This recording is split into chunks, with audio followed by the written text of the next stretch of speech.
think that means I'm live at the moment. Oh.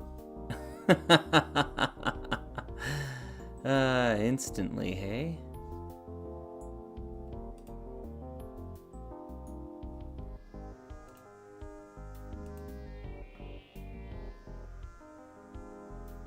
Hello! Hi, Mr. Funnyverse.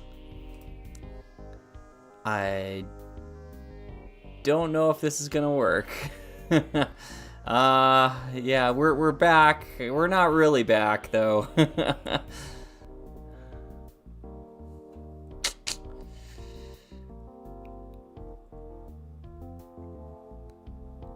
Okay, yeah,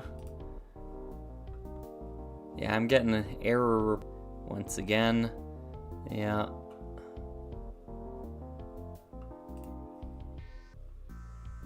Not really a whole lot more I can do here, unfortunately. I turned down the stream latency as low as it'll go.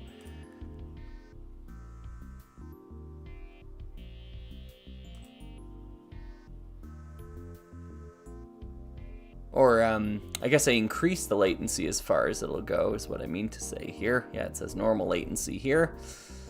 And normally I run this at ultra low latency. Last weekend we didn't have a single hiccup. It was good the whole way through. But, yeah. Doesn't seem like the weather wants to cooperate with us here, I think.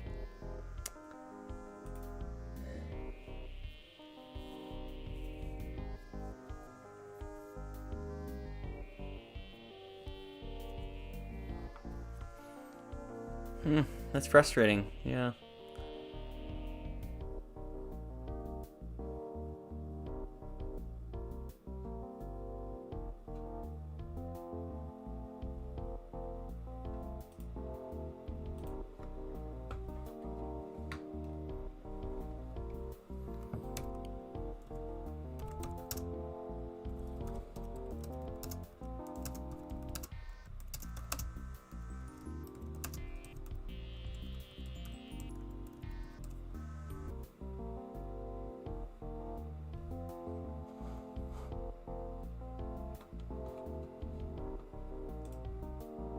Oh.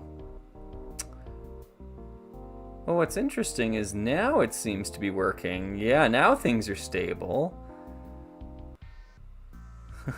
I mean, Zuko's here and everything. He was really looking forward to live streaming today. Maybe we just had to wait it out. Yeah. Okay, it seems to be going okay now.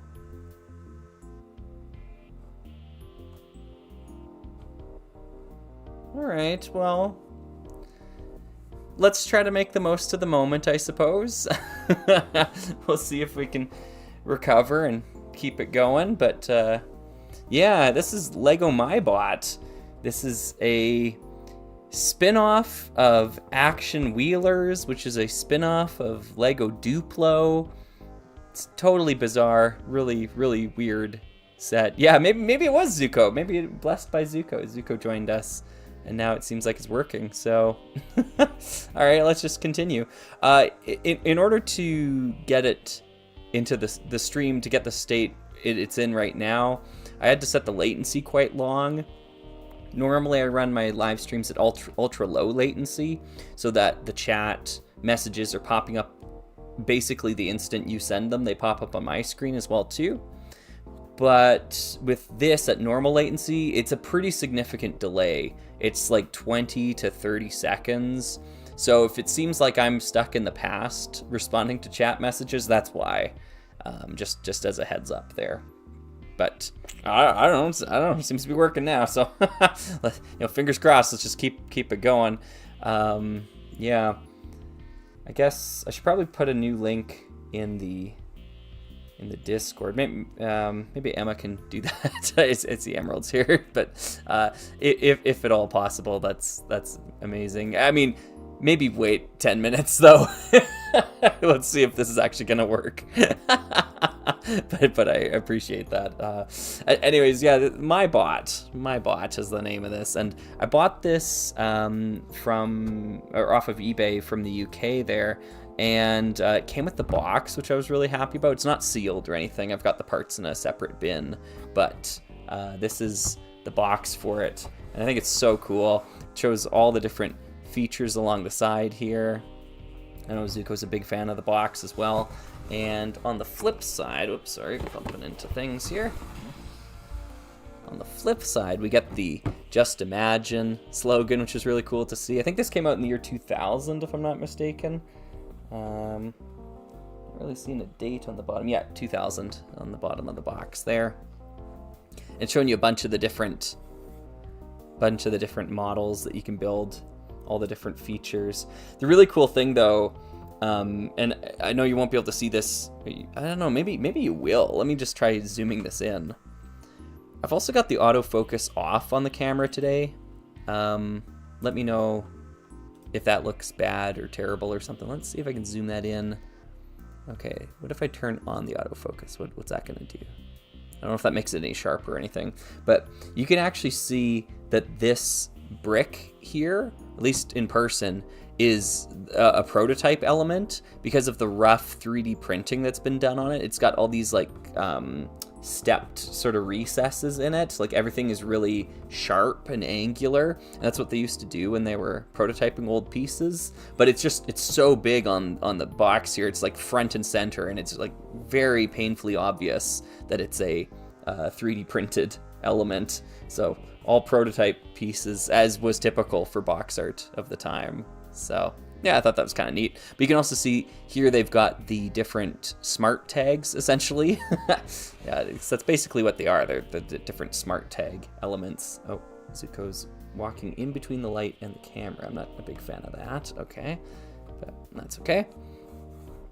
And you interlock the different elements onto the main module, and that creates different lights and sounds and whatnot. So yeah, Juniper, it seems like it's working now, so we're just gonna, cross our fingers and hope that we can do this, but we'll see how that goes. I guess I'll zoom it out. Zoop. There we go.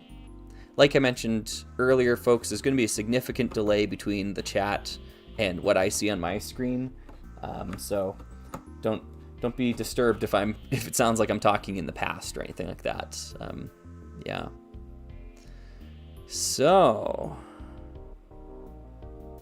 I think it's time for us to just open up the pieces here and see what this thing can do. So I'll move the actually I was gonna keep that. Let me just configure that video one more time here. Do that. Okay, we keep that out of the way. Let's bring out the pieces. I've got them in a separate container that I have prepared earlier.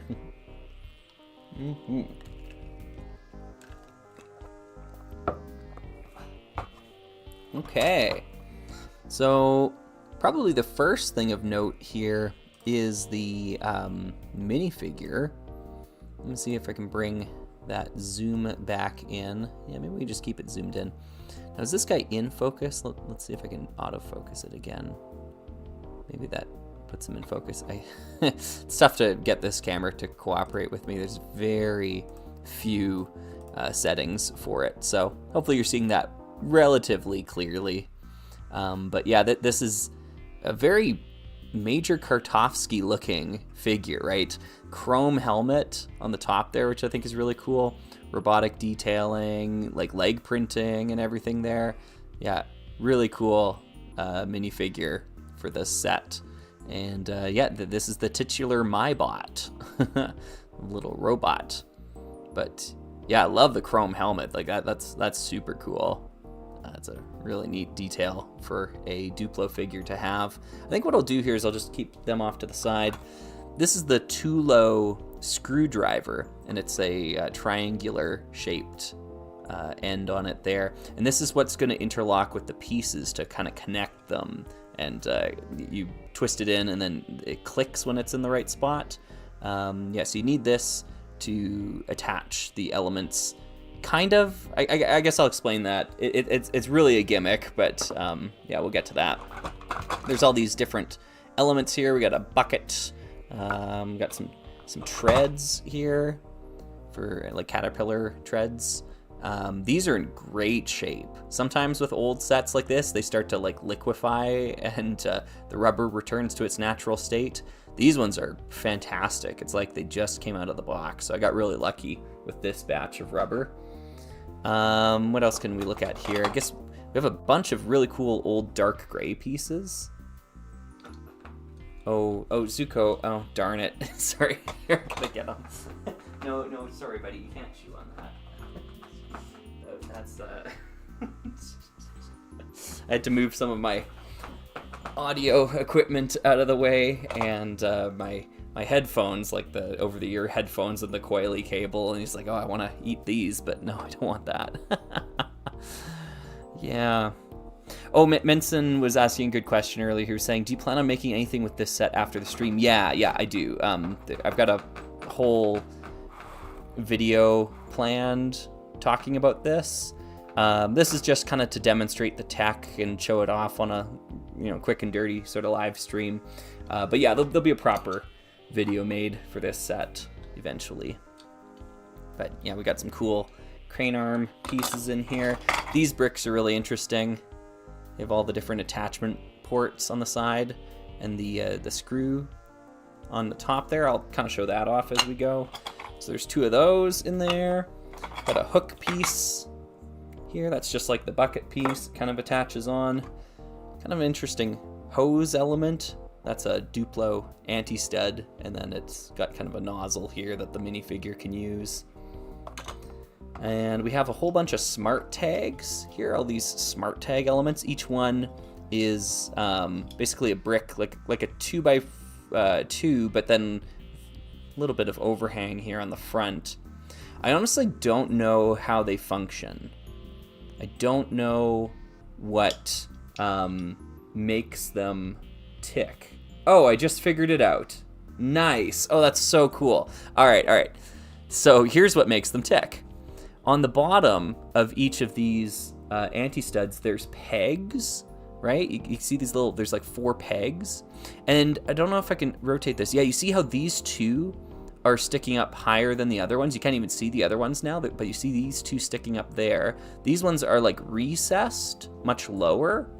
And on this one, if I flip it over, see that is the one that's up. You can see it kind of shining in the light there, and the other 3 are recessed. What they do is on the central module here, these studs have buttons on the inside of them, and those pegs press in on certain buttons to indicate to the module what smart brick has been placed on top of it. Yeah, that's pretty clever. Pretty clever. Nice. It was working like magic earlier when I was doing it. I was like, I don't understand how this works. But flipping it over, yeah. Now this is a really cool feature, and I'm very familiar with it for a very particular reason.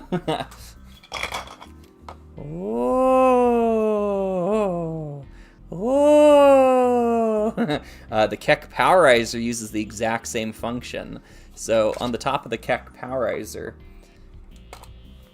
Jens has a head that within that little Technic pin there's actually a tiny, I don't know if you can see it. Yeah, I can't really show it to you on camera. Maybe you could just barely see it in there.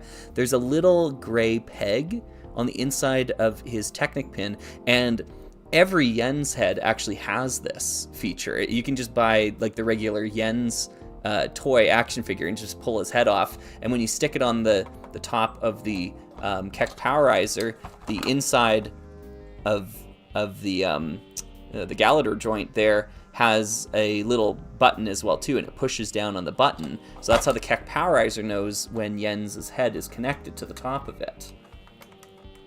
So we'll just connect him on like that, and that's how that functions. So it's the same technology between the two, which is pretty interesting. We'll look at the Keck Powers in a little bit here. It's got lots of things that are fun about it, so I'll just keep it off to the side. I felt it was topical at the very least. Definitely topical to what we're looking at. So yeah, anywho, those are the smart tags. I'm just gonna call them smart tags. I don't know. I guess they're called smart bricks in this set, but they function like the new smart tags. There's 6 of them in total. They got screw things on the top there and different effects that they do, and we'll show them all off as we go. Then we get these really cool wheels. These wheel pieces are really neat. I love the tire treads on them. They've got like a almost like a digital pattern to them. It's super cool. And like old dark gray is my favorite color in Lego, so I just love seeing new elements. Like, I've never seen these before. So there's 4 of them. You can take the rubber off, like you can take the tire right off, and then you can put the caterpillar track over top of them. So we might experiment doing that as well too. These rubber elements are in really great shape again, so that's pretty cool. And the way that they attach is using the screwdriver as well too. So you put the screwdriver in here and that'll attach it. So we'll look at that in a minute. There's a couple of attachment limbs. Those are for like the crane arm pieces here. Same idea. And these pieces, I love these. These are giant like robot leg looking things. Yeah, just super weird, super cool. This isn't bar sized, so I don't think anything can actually clip in there. The only thing I can think of is maybe a Galador weapon could fit in there. We could test that theory, but if it doesn't fit, it might break these fins. Well, I mean, if anyone's gonna test it, it's gotta be me. So let's see what we got.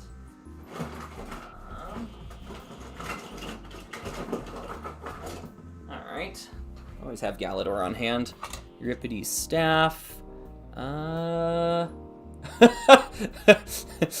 There's no way this is gonna work. Oh my goodness.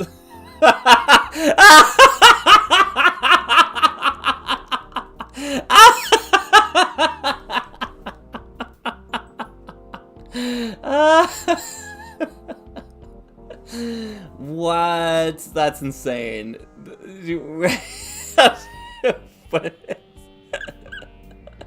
Because this is a very like non-standard size thing. I can't believe that works. I can't believe I noticed that too. That's wow. Yep. Yeah, I got glinching on the brain, that's for sure.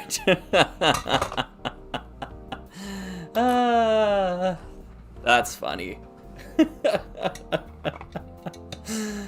Alright, so Lego Tulo is officially compatible with Lego Galador. Oh, man. Honestly insane. Yeah. We got a couple of winged pieces here, and my camera loves the color red for whatever reason. These are really popping on the camera there. Yep. And then we have the Smart Brick module, this thing here. So I'll move the bin out of the way. Now this guy, I bought the set with a non-functioning unit. I knew this didn't work when I bought it. And because it didn't work, I was able to talk the seller into a lower price. And I just, I went out on a limb thinking like, you know what, maybe I can get it to work. And I got it to work.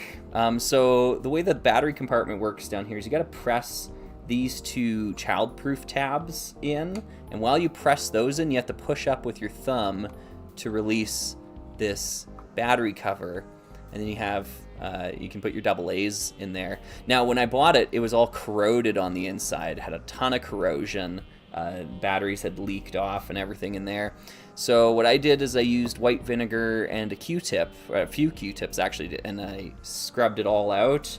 And once I did that, bada bing, bada bang, works like new. Saved myself probably about $100, which is awesome, because it's a rare old set. It's not cheap. It's kind of expensive to pick one up. And this one came with the box, like I mentioned, and the manual in really great shape. I guess we should look at the manual here too. I didn't even talk about that, but I guess we'll get there in a second. But yeah, I'm really pleased with what I did, or what I was able to do here. So, anywho, yeah, this is the Smart Brick. It has a couple of features. It has a volume knob here that you can like turn up or down. Also, pressing this button sometimes interacts with things on the LCD here. So it's got an LCD screen on the front. It has a switch. Oh, sorry. Has a switch down here. You probably heard that. This is when you put the driver in. It's to tell the smart brick that somebody's operating the unit, and it powers it on. Once you take the driver out, it powers it off. So it's kind of like a toggle. You have to have it pressed down for it to be on, and then up when it's off, like that. So, yeah. There's also lights on the front here. It's got 2 lights on this side, and it has a light sensor on the front. This is a light sensor here, apparently, and that works with one of the smart brick functionalities. So, yeah. Okay, so those are all the modules. I think we can probably zoom out the camera, or maybe I'll leave it actually zoomed in while we look at the manual. That may help. Let's see what I can do about that. Oh, never mind. No, we will definitely have to zoom out a little bit here. Okay, I'm just going to move all the junk out of the way here. Let's see here. Camera controls. Zoom out. Yeah. There we go. Okay. I mentioned this earlier, folks. The chat on my screen is very delayed compared to what it looks like on your screen. It's because in order to get the stream running here, I had to set the latency quite long. So you can ask me questions if you ping me and whatnot. I won't be able to interact with the chat all that much here today, which is kind of weird for me because I'm usually talking to folks in the chat very frequently on these live streams. So hopefully that's okay. I mean, it's kind of, I feel like it was a necessary evil to get everything running here today. But yeah, like I see K2 Films sent a question here asking what was the sub-theme set made specifically for this gimmick. I think you're looking at it. I think it all boils down to this. Now, like the Tulo gimmick was for Action Wheelers, was the name of the Duplo sub-theme, Action Wheelers. And no, sorry. Action Wheelers is a subset of Tulo, which is a subset of Duplo. I think that's how that goes. And so Duplo, Tulo, Action Wheelers, and then MyBot is the name of this set specifically, and it's got its own logo. It's kind of like the Spy Runner, which I talked about on Plastic Planes. It kind of feels like that to me, where it's just like specifically, you know, like it's so so niche, so incredibly niche. So we'll move that off to the side. Let's take a look what's in here. Yeah. Mantis Face saying he's ignoring us. No, I'm not. I just explained that I'm not trying to.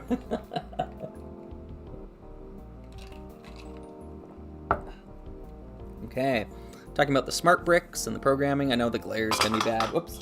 Bumping into all the smart bricks there. What's really cool is there's some like hand-drawn imagery in here featuring the MyBot pilot and everything like that. So yeah, that's kind of neat. Showing you some different variations. Yeah, K2 Films was asking, so this is the only set with this smart brick then? Yes, correct. 100%. It's crazy. It's crazy, yes. But yes, that is correct.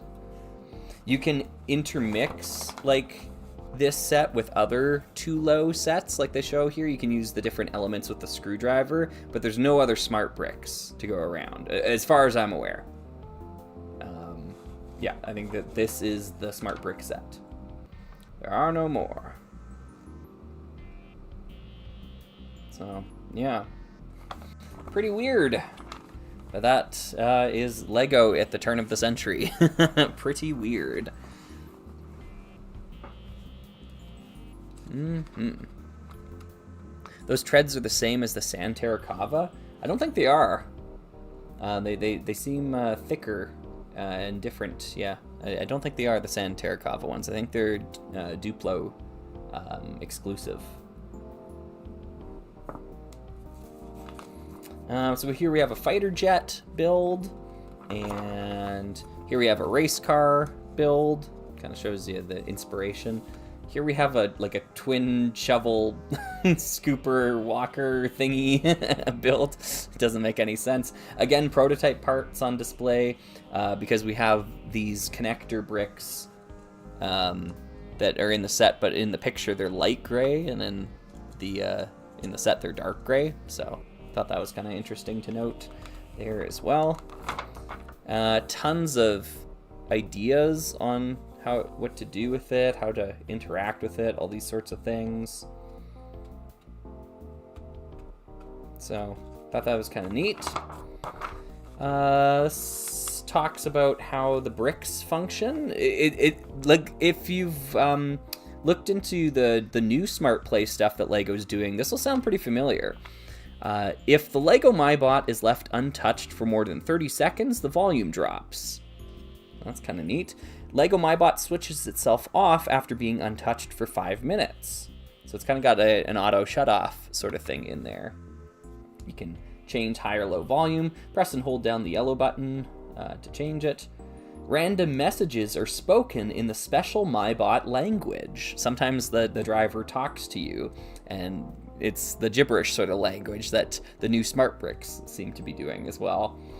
Ensure that no foreign bodies are pushed into the smart bricks end station. All right, well, I will try not to do that. And then they have a whole bunch of cool ideas. Like some of these things, this thing's just epic. Some of these are awesome. Yeah, there are some really cool looking things here. So let's just start playing with it, see what we can build. And this shows you some of the combination you can do with the Action Wheelers series. And then we get the back. And it's like, yeah, let's do it. Okay. So. Let's see here. Oh, the Santerre Cava was unreleased. 5 are known to exist. Fortunately, the members of Mask of Destiny has one. Oh, cool. Oh, I get you. I get what you're saying. Yeah, maybe the Santerre Cava used these treads then. Like, are they different treads than the released version? Because I know that like the blue Tarkava and the teal one, I think it's blue and teal, right? Those are the ones that came out. They use a different tread type than this. I know that for sure. But did the Santerre Cava use Action Wheelers 2 low Duplo treads? Maybe, I don't know. It's certainly possible. Okay. Let's build something. Let's start with an airplane. I think that's going to be the best bet here. Whoops, to kind of show off the pieces. So you might notice, actually, I might need to zoom the camera in here again, because I'm trying to show off the technology. Not my technology, but rather the technology of the Smart Brick. Yeah, let's do that for right now.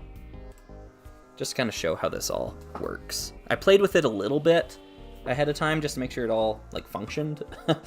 But let's see what else we can do here. Oh, the prototype used Duplo treads. No way! Wow. Okay, cool. That's awesome. K2 Films was saying, do you agree with the idea that LEGO should have created a new sub-theme to introduce Smart Play? Yeah, absolutely. Yeah, and I talk about that on Slugging Around if you haven't seen that video on my second channel. Roboboy, hi. After you build this, you should try pushing in pins in a way that aren't on the smart bricks. Often they programmed in sounds and such for later expansion. Oh, I get what you're saying. Huh. That'd be curious. Now they told me in the manual not to do that though. I don't want to wreck the smart brick, but I get what you're saying. Okay, how would I go about doing that? Oh yeah, I get what you're saying too, right? The bricks have this lip on the top of them to prevent you from putting it on sideways, right? Because you're supposed to, like, it won't go in there. It only goes in that way. Interesting. Okay, so we have this one's top left, this one's bottom right, this one's right side, this one's bottom side, this one's top right, and this one is top. Yeah, okay. So we don't have one that presses in the left side. And we don't have any that are diagonal across.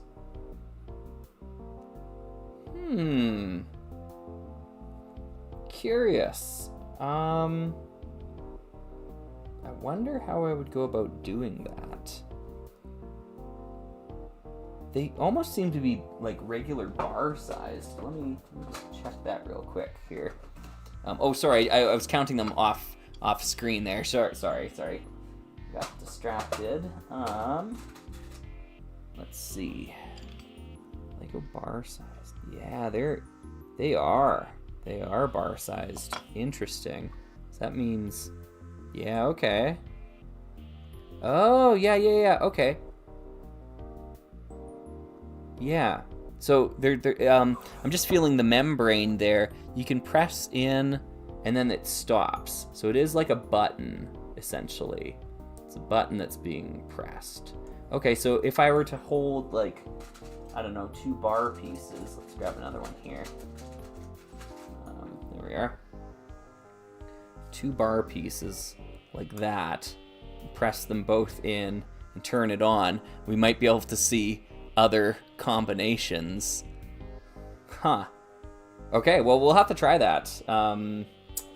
Let's start with the standard ones first before I mess with this too much.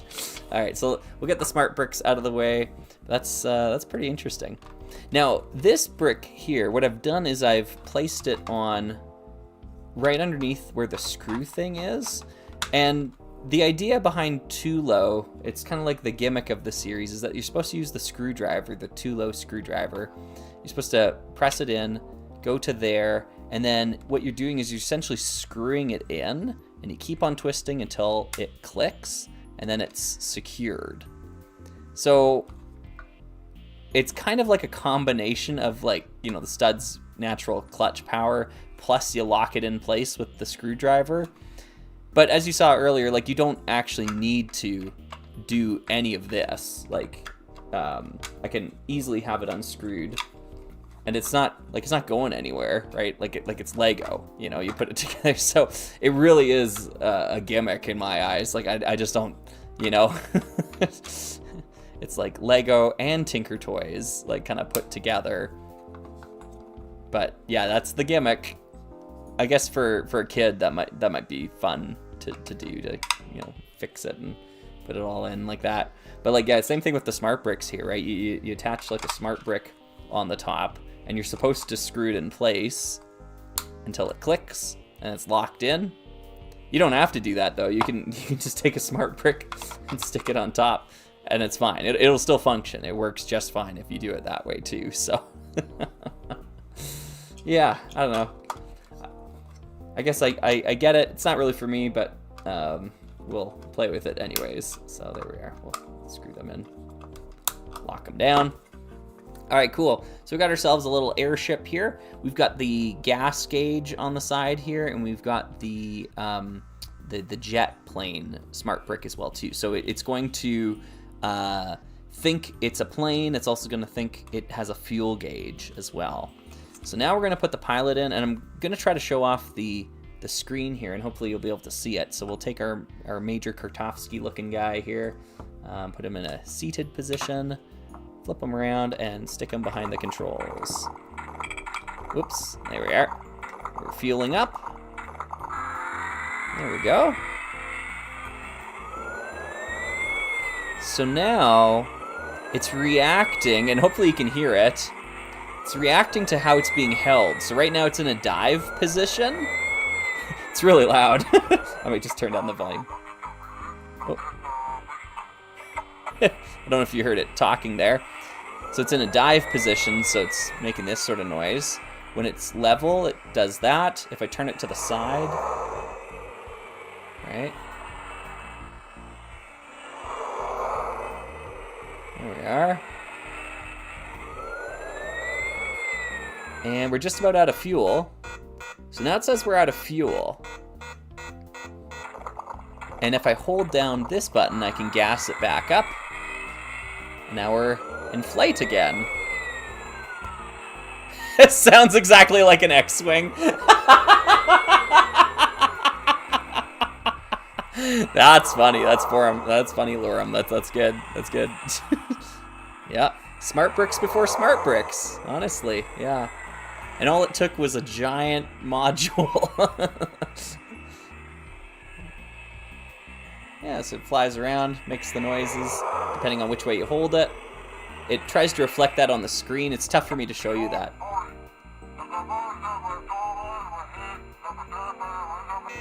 And sometimes the pilot talks as well, and that's what that little display was saying.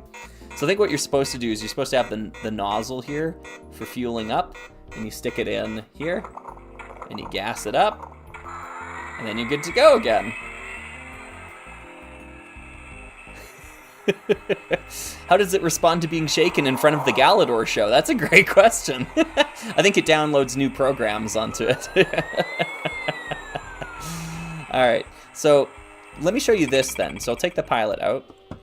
Shuts off, right? By the way, how is the volume on this? Is it too loud? Just let me know if it's too loud. It sounds far better than the smart bricks of today. Yeah. Well, I mean, it's massive. It's got these giant speakers on the back. It'll definitely sound better. But yeah. What I'm going to do now is I'm going to remove the fuel component here off the back. Going to remove it. Oh, volume's good? Okay, thank you, folks. All right. So what was that? That was about a 20-second delay. Yeah, that seems about right. So we remove the fuel component. And then if we put the pilot back in, you'll notice it no longer has the fuel gauge on the side. It treats it like a jet plane, and that's it.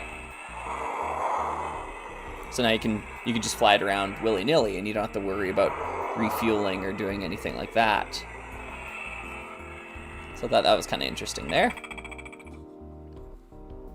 We'll remove the plane mode. Let's try out some of the other ones here.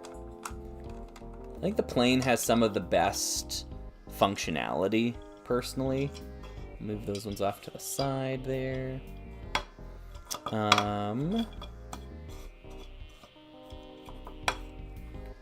Then we'll take off the wings.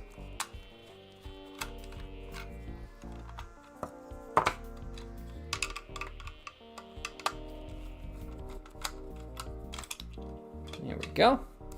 All right, let's put some wheels on this bad boy here. So the way that we do that is we take these bricks that have like kind of screw lining on the inside of them, and we take the wheels, and those will fit into there. And then we use the screwdriver. And the cool thing about this with the screwdriver is it doesn't use the small end of it. It actually uses the big end of it here, like the bigger triangle around the outside. And that's what's going to interlock here. And then we twist until we hear the click, and that means it is locked in. So now that wheel is good to go. We'll do one on the other side here. Try to show the inside of it here when we twist it. You can see the screw moving in, right? Clicks. So those wheels are good. We will set them on the underside here, like that. Let's do another set of wheels. Cosmic Madness was asking, what happens when you insert the pilot without any smart bricks attached? That's a good question. I don't know the answer. Let's find out together. I'll twist this one on. Twist this one on. There we go. Put the second set of wheels on. All right, now our smart brick thing has car wheels. And let's see what happens. There's no smart bricks on the top or bottom. I'm not sure what will happen here. We'll put the pilot in.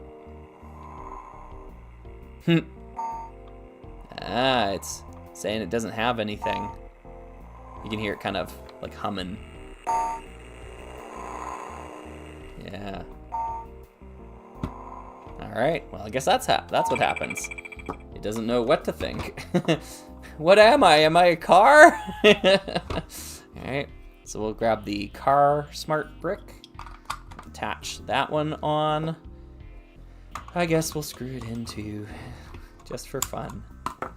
Okay, same idea here. We put the driver behind the wheel. You can hear the engine kind of rumbling there. and it has the same tilt sensor, like, right? So if I tilt it to the side, oh, there we go. Right, and if I tilt it back, kind of revs up. Skidding around. Yeah, it's not as responsive as it could be. There we go. And down. So you get a braking sound if you go down. Now, that doesn't work as well when you're driving this around, right? Because if I'm driving this around on the table, none of those other sound effects are going to happen unless I drive and I do something like that, right? Yeah, even a little, yeah. Yeah, you'd have to be pretty aggressive with it. Oh, not even. Not enough. Yeah, there we go.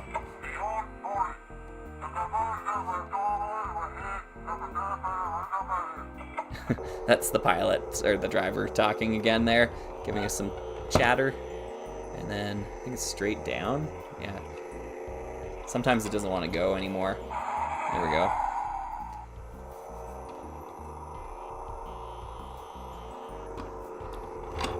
So,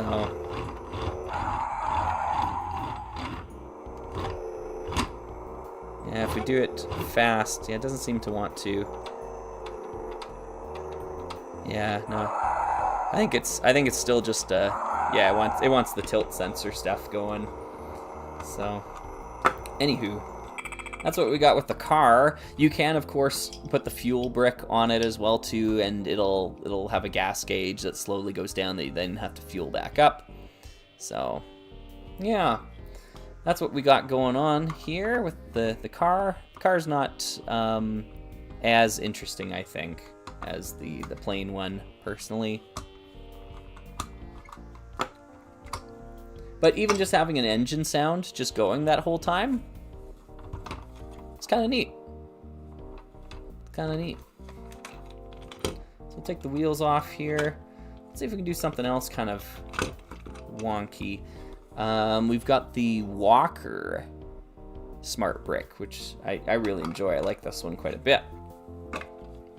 Plug that in. Let's give it some legs here. So these can attach on the side here, using the same two-low functionality. There we go. Got Walker legs on that side. And then we'll flip it over onto this side here. Whoops. I said flip it over. I didn't really mean it like that. Let's do that. Screw that in. There we go. So now we got Walker legs. Now we're gonna put our driver back in. There we go. You can kind of hear it humming, hey? So this one, it's the same idea. You want to walk. Oh, didn't want to go that time.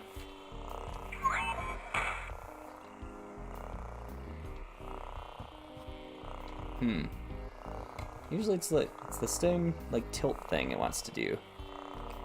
Let's see. This MyBot is the Duplo Mad Cat from MechWarrior 2. Yeah, that'd be an interesting entry into that series. Well, thank you, Dimos Z, perhaps even, for $2. Thank you very much. Yeah, this one has the same sort of functionality where you twist it to the side. Make some noises. You get the tilt and move forward.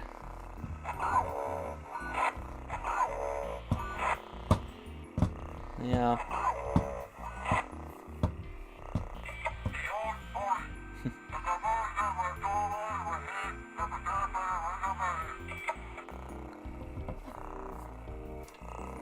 Yeah. Doesn't want to respond to. There we go. Yeah. Need to be pretty. Yeah.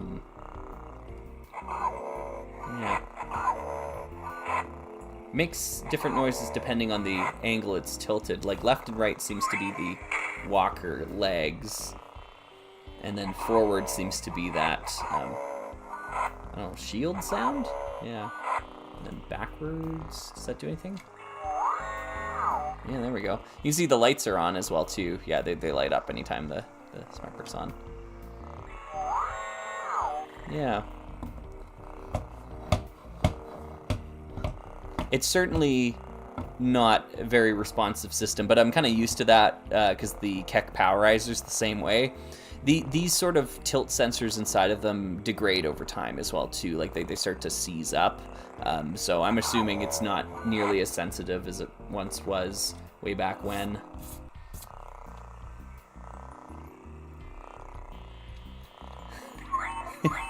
Yeah, there we go.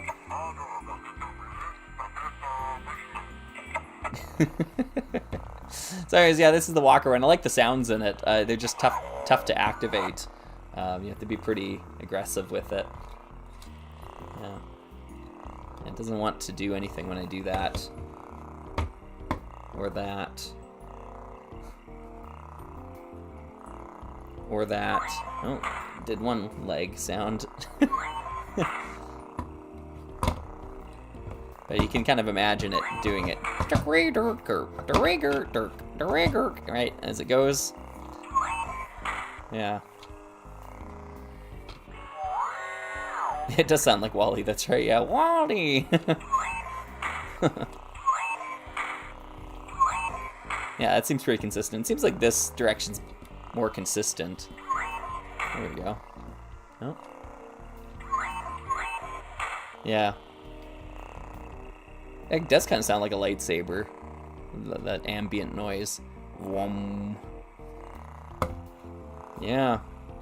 Anywho, that's the walker. There's still 2 more smart bricks we haven't looked at yet. And they are the following. The light sensor. And whatever this one does. I actually am kind of unclear. The Among Us.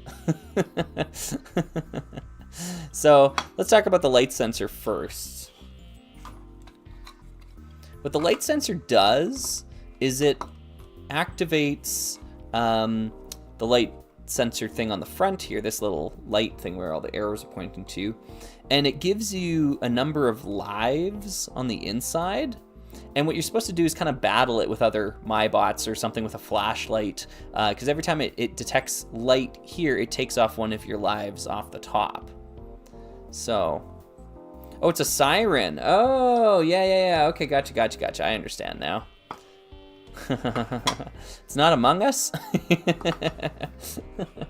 All right, so we'll put the walker back on. We're already in the walker shape here, so we'll go ahead and put. Right, so it fueled up all of our lives there, right? That's what it did. Or maybe I can do it again so you can see it a little bit easier here.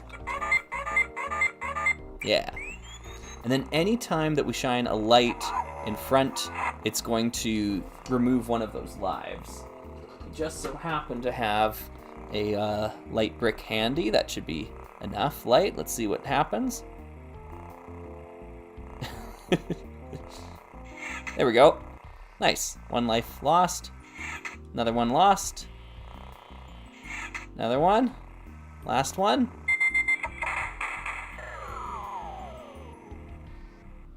Really cool. Kind of like an emergency shutdown sort of thing. And then I guess you have to hit the button, yeah, to reset. Yeah. Pew! Pew!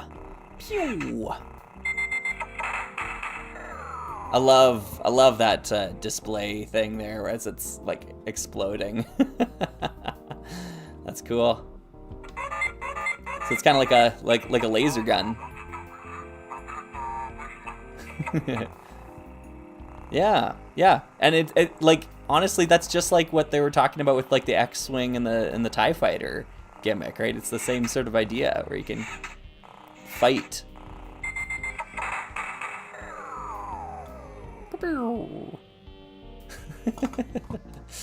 Yeah, so it's a neat little bit of functionality, and I was just kind of shocked by how much is so similar to what they're doing with the new smart brick. It's like there's a ton of overlap for whatever reason. We'll take the legs off here. We'll try out that siren as well too.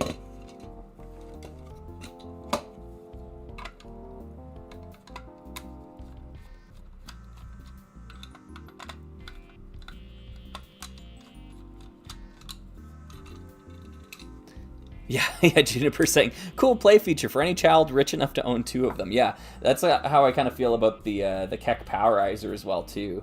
I remember looking that one up recently and adjusting it for inflation. I think the Keck Powerizer would be $180 American in today's currency, which is just absurd to think about. Like, yeah, if you have 2 of them, they can communicate with each other or battle, you know, and do these random things. It's just...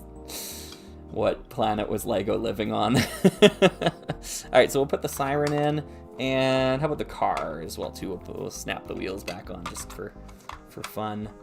I actually wonder, I bet you these wheels can just go directly into the, where's my screwdriver? There we go.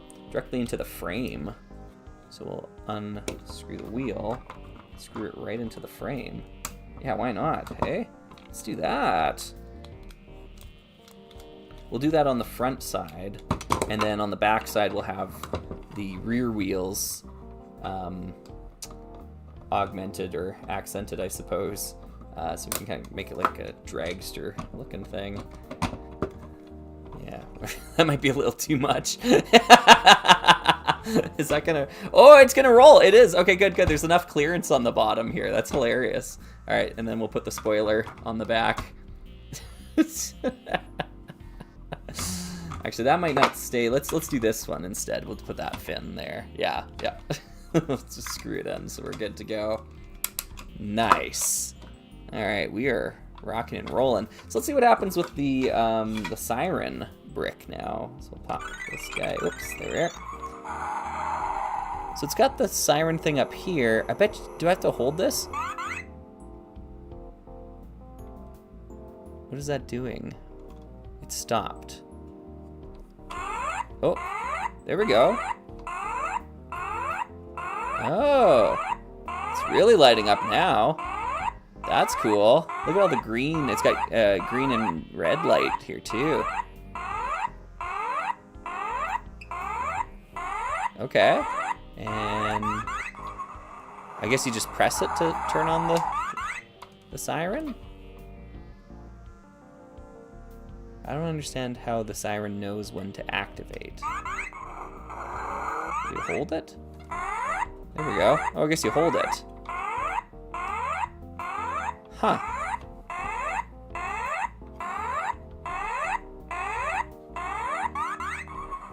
Weird. Okay.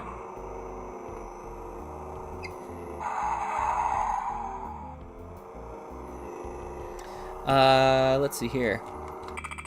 K2 Films was asking, what happens if you put 2 different vehicle modules? Well,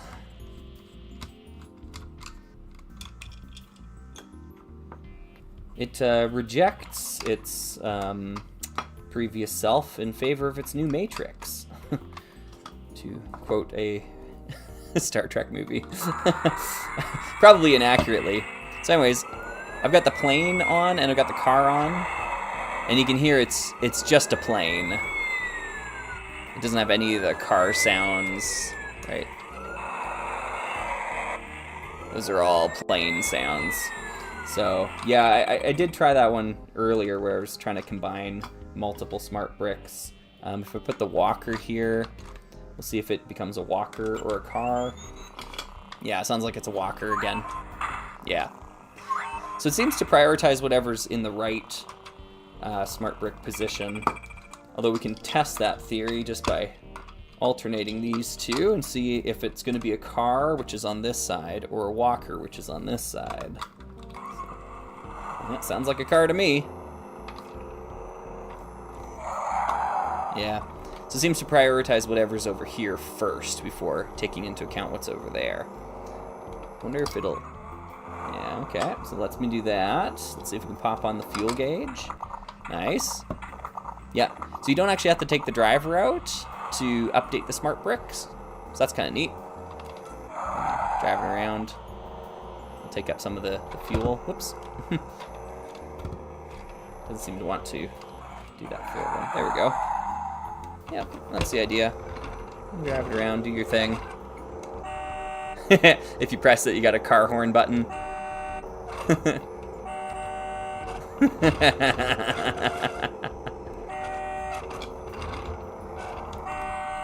Mantis was asking, are you a Deep Space Nine fan, Slugger? Yeah, you know it. You know it. Absolutely. I never used to be when I was young. But yeah, as an adult, it's kind of hard to deny the writing and talent in the acting on display in that show.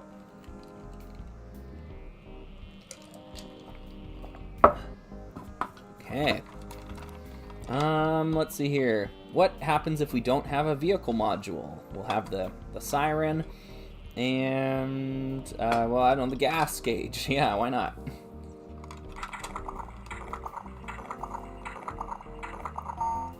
So you can see it fuels up, but it doesn't have any other way to interact. Yeah, will it do the siren? No, it won't. Interesting. Interesting. Okay, so it's just doing the gas gauge then. Yeah. Yeah, so what happens if we just do fuel? Probably the same thing, I'd imagine. Oops. Lost our rear wheels there. Yeah, so it just fuels up and it's like, I don't understand what I am right now. But it does have a fuel gauge that apparently ticks down over time. Button doesn't seem to do anything. I bet you if it runs out of fuel, though, it'll fuel it back up.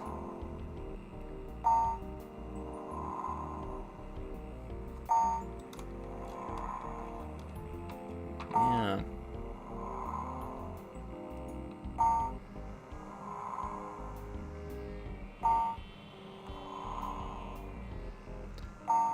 Slow Math saying would be wacky to sample the sounds in a song. Yeah, I agree. I've wanted to do that. Oh. Alright, we need fuel. So we're going to gas it up. Yep. Seems to work.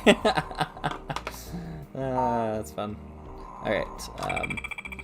I've wanted to use the Insectoids one for a long time. It's got a sort of sound to it when you hold down one of the buttons. Yeah, and I just want to add a beat underneath that, make a cool tune out of it. Yeah. This is a smart play. Were there any other combinations folks wanted to see or experience or hear? Because I think we covered most of it. You've got the 3 main modules, and then you got the 3 add-on modules. Can this communicate with the Keck Powerizer?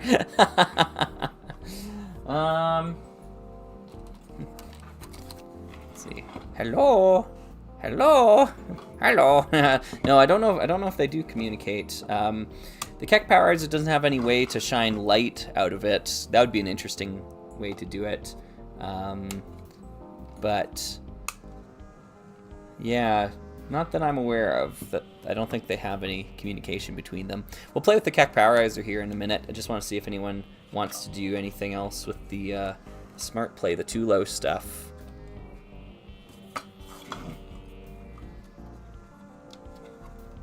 Yeah. I think that kind of covers everything we did here. Like, there were all these other elements you can add on. Like, you can make like cool crane things, like by putting this together, and then you like screw that in so that they connect, right? So they have that kind of crane thing, and you can put like a bucket on the end of it. Screw that in, right? This isn't like Smart Play specific. These parts are too low parts, like action wheelers, too low, that sort of stuff. So, you know, nothing too insane here, nothing proprietary to this set. It's the Smart Play system that's the most interesting here, right? So then we have a back-end loader sort of thing. Yeah.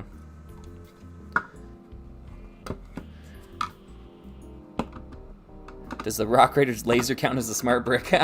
Probably not, but it would maybe shine enough light to trigger the light sensor? Maybe. You'd have to have it like right up against it. I'm actually kind of curious what the range is on that. I was using a more modern Lego light brick earlier. Let's see if we can get that light sensor one going again. Yeah, here's the light sensor. Put our guy back in. All right. And from here, yep, that worked. From here, that worked. Wow, okay. From here, not quite. Not quite.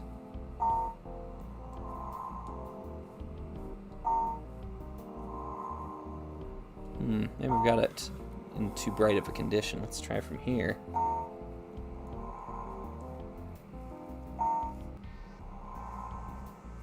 Doesn't want to go.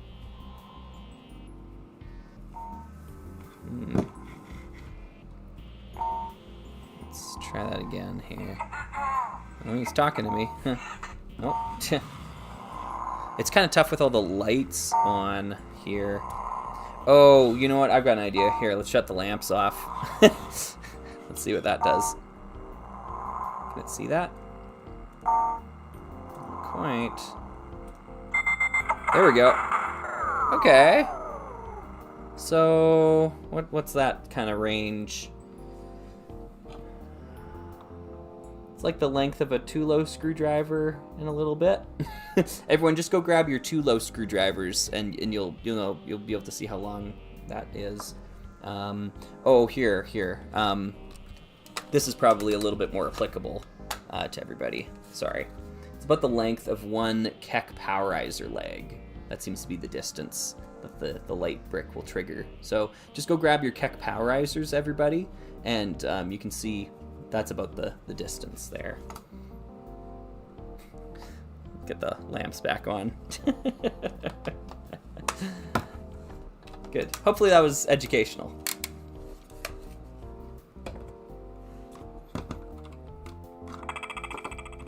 There we go. Okay, let's see here. Will there be a separate video on Action Wheelers? Yes. There'll be a separate video on MyBot, this set. Yeah, eventually. Don't expect it like in the next month or so. It's a long ways down the road, I think, but eventually, yes.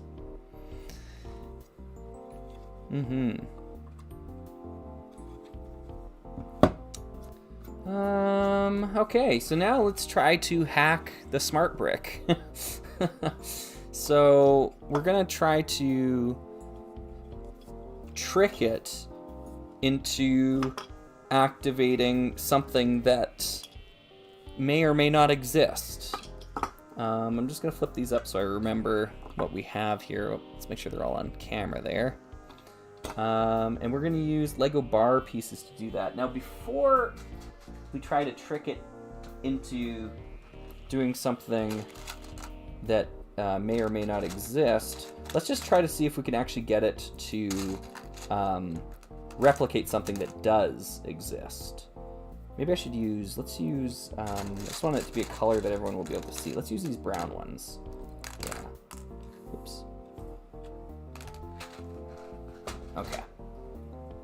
So the way we're going to do this, and the way that these, I talked about this a little bit earlier, the way these bricks, these smart bricks function is that on the bottoms of them, they have these pegs that are sticking up, and each one has a unique combination of pegs that stick up. This one, for example, has the bottom 2 that stick up like that. And this one, for example, has, let's see if I can get in the light there. Yeah, it has the left side too. You can see they kind of like glow, yeah, from the light. The other ones are recessed. And so when you put this brick on the smart brick, it pushes in these buttons. These 2 pegs will push in those 2 buttons that are inside of the hollow studs. And when you do that, that tells it that the, what is this one? That the flashlight module is on the smart brick. It's really an interesting piece of tech, kind of a analog solution to it. So these 3 actually are the ones that have doubles. Let's go with a single one here. So this one here, this is the walker, and it has the bottom right side one pushed in. So when I flip that over, it'll actually press in the bottom left side. So what I'm going to do in order to try to hack this is I'm going to press and hold it with a bar piece here, and we'll insert Major Kartofsky here and see if it thinks it's a walker. Indeed it does. Yeah. Interesting. Okay. So that seems to work. I remove it. Now it doesn't know what it is. So if I press in with this one's the plane. It seems to be this one. There we go. So now it thinks it's an airplane. And this one is the car, which will be the top side here. Now it thinks it's a car. So for those of you keeping track at home, we tried this peg, this peg, this peg, but we have not tried the bottom one. Let's see if anything happens.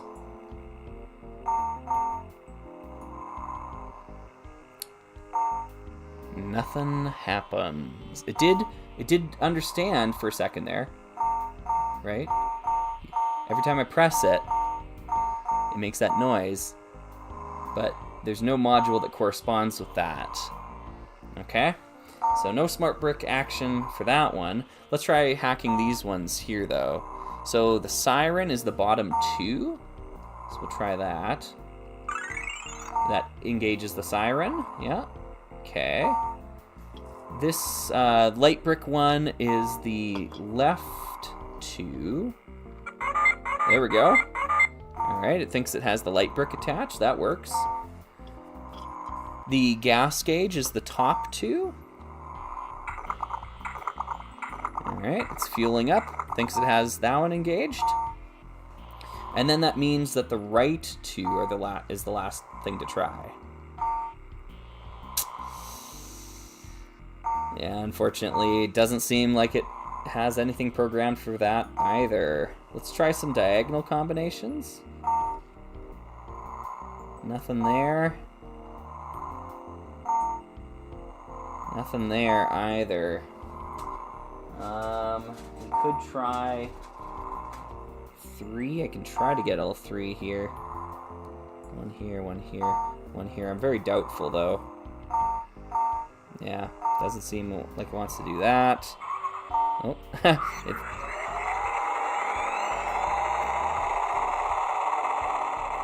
it's a helicopter. No frickin' way. Yo! Okay. So, left 2 and top 2 together turns it into a helicopter. That's awesome. Will it, sorry, it's so tough to hold it down while I do it. Whoa, okay. So how can I hack that more permanently? I think I need to I know, yeah, I'm pretty stoked too, folks. That's awesome. We are experiencing some new too low action for the first time. I think if I were to do some heresy, I'll have to do this on my own time, but to attach a bar piece, maybe with some glue or something, sticky tack even, here so that I can smart brick it on, because when you put the smart brick on, it'll hold it down into that position. Yeah. Was a helicopter set ever released? Well, it looked like there was a helicopter thing. Yeah, here's a helicopter right here. Which is this one up here, 2909, but it doesn't have any smart play elements. It's just a helicopter. Yeah.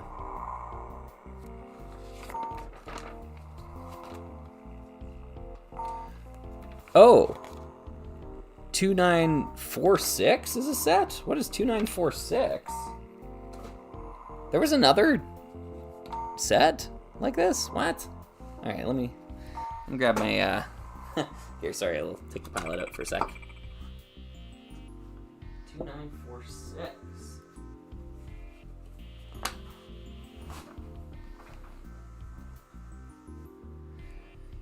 Okay, let's see here.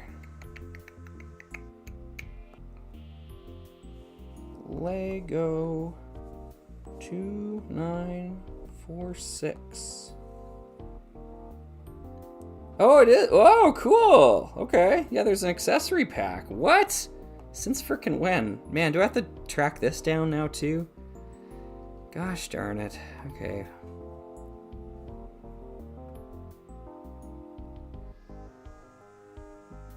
Okay.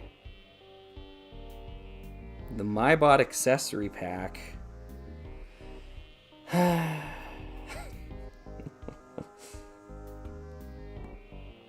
Let's see what kind of pieces it contains. Sorry, I've just brought it up on my on my iPad here just to look at it.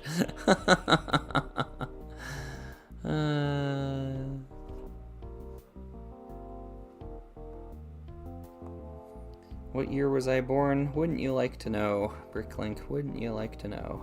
Let's see here. Oh man, this is gonna be so expensive to get one of these.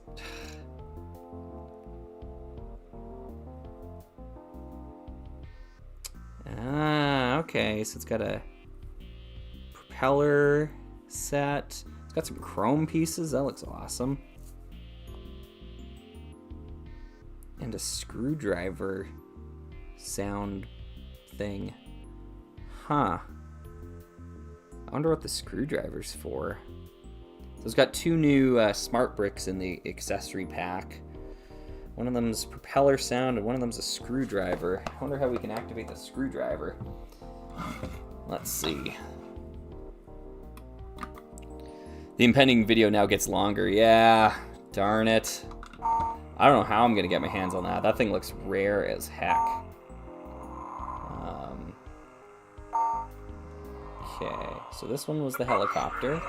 Yeah. Helicopter's super cool. Let's just try the opposite corners then. We'll try these three, see if we can get it. There we go. Screwdriver. Okay, but what does the screwdriver do now? Okay, so I'm gonna try to keep them pressed in. I can't really get the...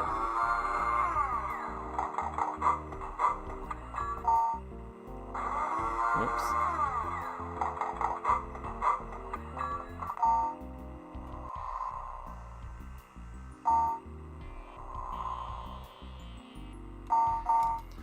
Oh. Oh.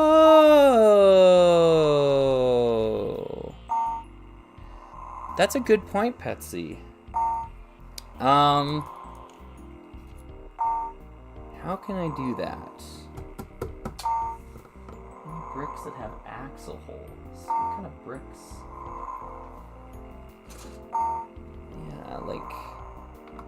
No, but it doesn't... No, those ones don't line up properly. But like something like this. But the... No! Oh no! Okay, so it's not actually... Interesting. Oh no! Okay, the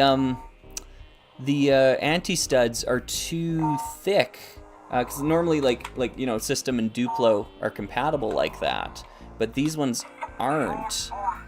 They don't, Yes, I understand, thank you. Yeah, the pilot's explaining to me that this actually, you can't connect these on the smart brick plates, or studs. So, that kind of shoots that idea down immediately. Unless there are some Duplo tube... I don't want to track down more Duplo. Okay, this one's got a hole here. It's got one hole. Yeah, but that's not gonna work long term. I guess maybe, like, if I stick this in, oops, there first, and then, okay, just a little bit more. And then, that, oh, it's not gonna hold. That doesn't help because it's only one hole straight through. I don't know of any Duplo bricks that have holes through all four. Try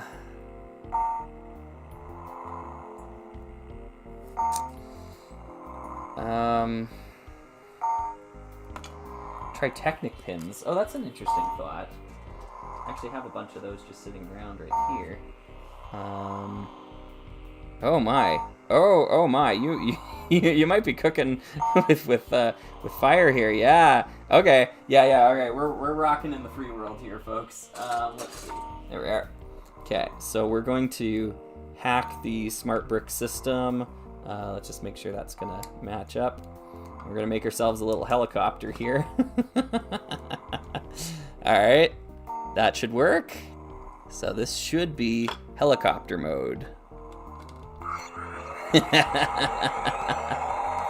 Oh, okay. Hold the fort down. Nice. Look at that. Good thinking. That was Tupperance. Yeah, Tupperance. Thanks for that idea. There we are. So now we have the helicopter. Doesn't seem to... I don't think it has any tilt sensor things. Oh, a little bit.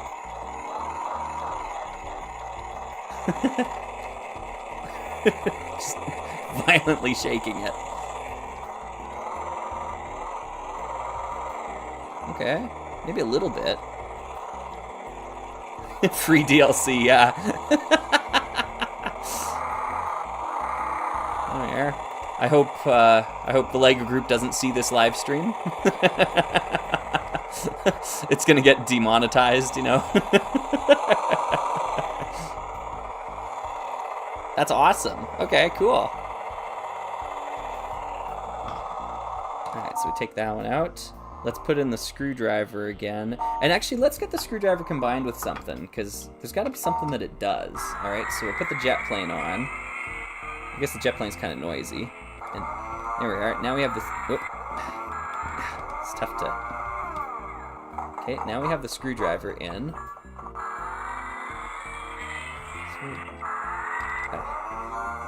It's tough to keep it in the right position there. So screwdriver's in. I don't understand what the screwdriver does, though. Okay.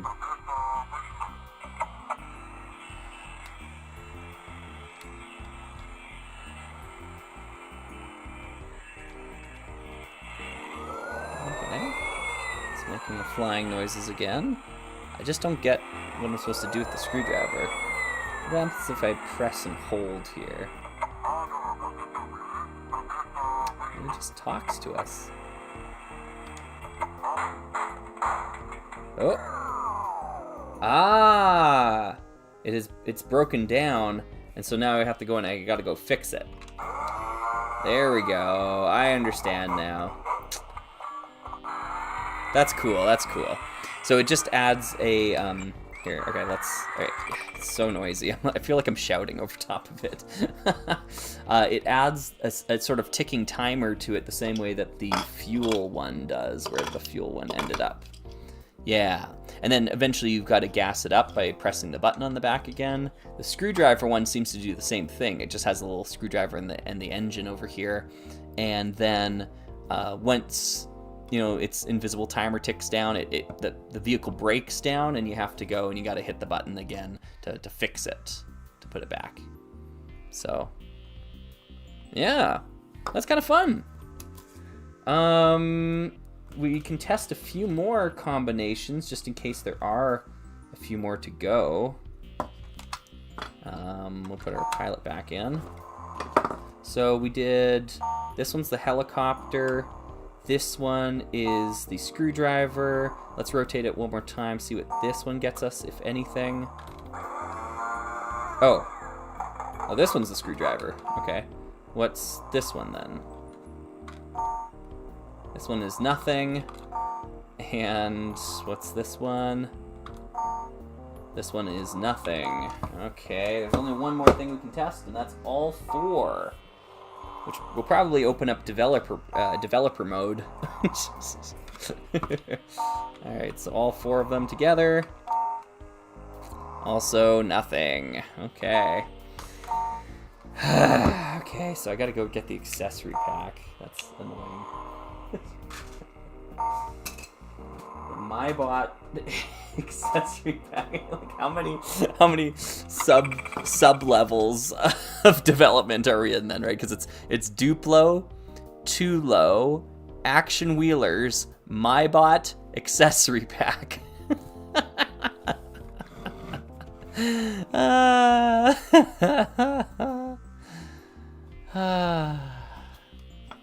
Well.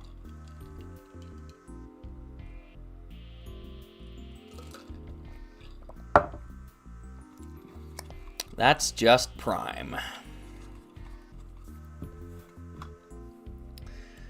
Okay, well then.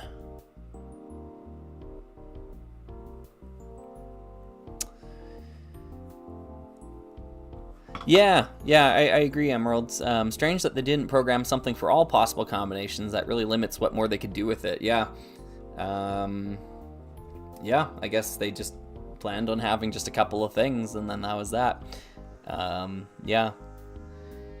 And therein lies the chief difference between this and the new smart play system that LEGO's proposing to launch here, right?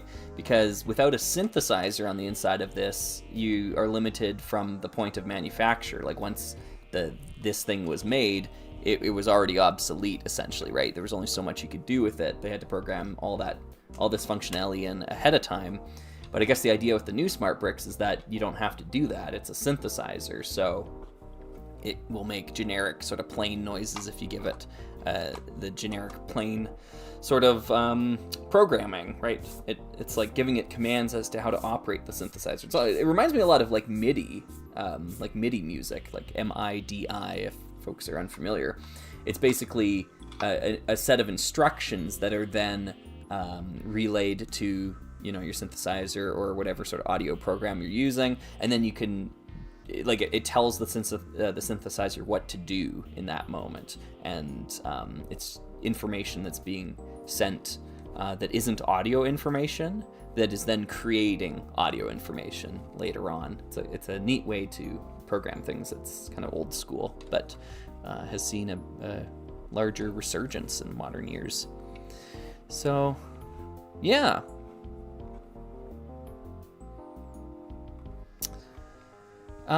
Yeah, it really is MyBot fully realized. Yeah, I suppose. All right, let's play with the Powerizer.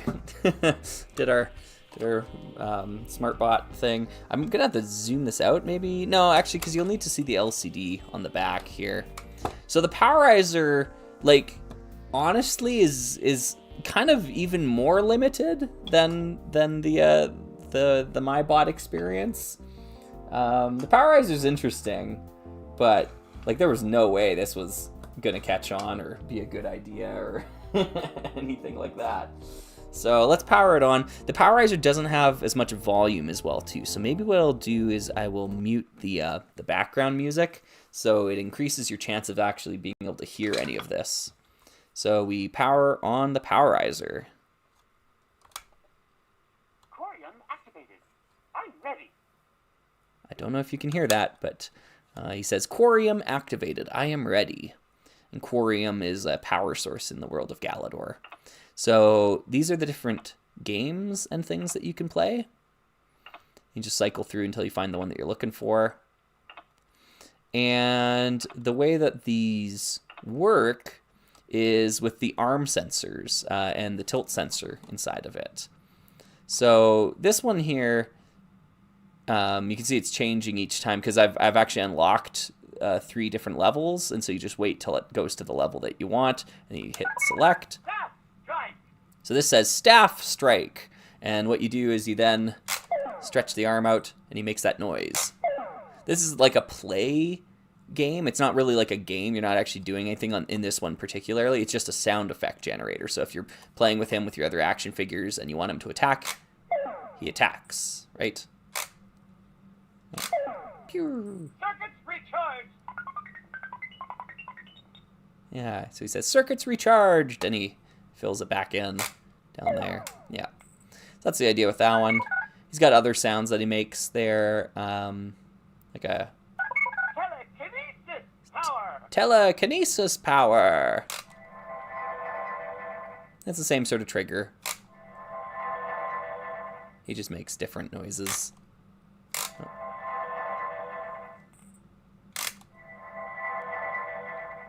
Circuits recharged. Yep, so he recharges. And there's one more here, which is his arm thing. Let's see if it'll go to the arm one. There we go. Ice beam. Oh, it's an ice beam. Never mind. Ice beam. There we are.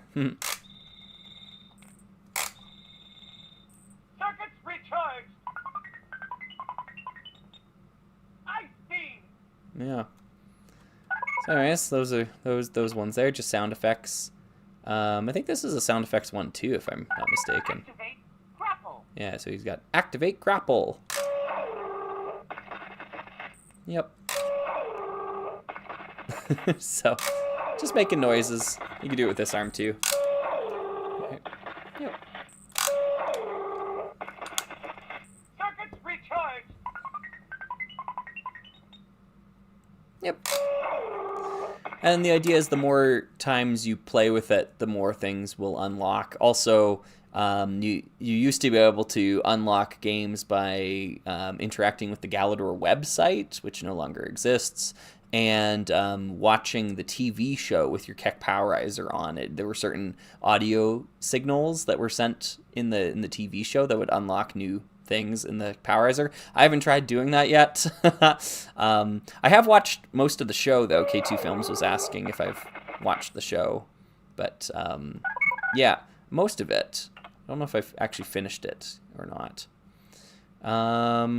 This one's kind of a tilt sensor one. It would be tough to show. Yeah. This one's battling against your friend's Keck Powerizer. I haven't been able to try that one yet. I actually got this one from Australia, of all places. I bought this from Australia, and it was sealed. So I'm the first original owner of this Keck Powerizer, this particular one. This one's defending on different sides. Juniper's asking, doesn't it also work with the video game? I don't recall specifically if it does. Not that I'm aware of, but maybe. Yeah, there could be like so many different secrets here. The other thing too is that when you interact with your friends, Keck Powerizer, you can trade games. Like the things that you've learned that can be transferred to your friends, and then the things they've learned can be transferred to yours. So it's entirely possible that some of these like lost quote unquote games are still out there on somebody's Keck Powerizer. You know what I mean? And then you could transfer them to each other, but like, I don't know how much you're missing here. Spawn. Alert! Alert left. Alert left. Whoops. Did that work? Right. Oh, right. Right. Alert right. Okay. Right. Alert right. Uh-oh. Alert left. Yes. There we go. Alert right. Oh. Spawn. Alert! Alert right. I don't know how to play this one. I wonder if it's a tilt Alert sensor. right. There we go. Alert right. No. Go the other way. Oh. Alert right. Jens telling me how bad I'm doing. Alert right. Nope. Spawn. Alert! Alert right. They don't really tell you how to play the Alert game. Left. Alert left. Alert right. Alert right. Spawn. Alert. Alert right. Alert right. I don't understand. Alert right. Yes. There we go. Alert left. It doesn't really... Losing thorium. Losing Alert Quarium, right. indeed.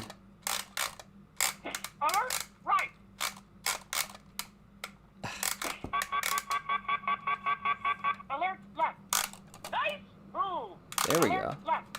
Oh, Yes. okay. Alert, right. Nice move. Ah, Left. Nice move. there we go. Hey, we unlocked a new game. Buy or upgrade. Alert, right. Good. Losing thorium. Alert, left. Losing thorium. Oh. Alert, right. Yes. Alert, right. Yes. Alert, left. Oop. Alert. Wasn't quick enough there. Right. Alert, right. Uh-oh. Alert, left. Interesting. Alert, Okay, okay. alert, All right, right. sorry. Oh, Alert, no. left. Take me back to the menu. There we go. All right, cool.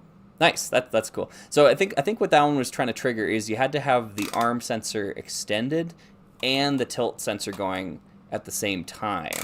I think that's what it was trying to detect. It was like, you need to have the arm and you got to flick it to the side to fight off the things that you're fighting. But yeah, we unlocked a new level, as you saw there as well too. So by doing it more repetitively, you unlock new things inside of it, and that saves inside the chip in here. At least as long as the batteries are good. I don't know if it saves after you replace the batteries, which might mean that there's a lot of lost Galador content out there. But that was kind of interesting. This one's really tough. I think this one's tilt sensor orientated. You got to do a lot of this with it. So, yeah. Yeah. Oh, Nix was asking, do you know about the community event Glinchmas? Yes. Yeah, it's awesome every year. Yeah.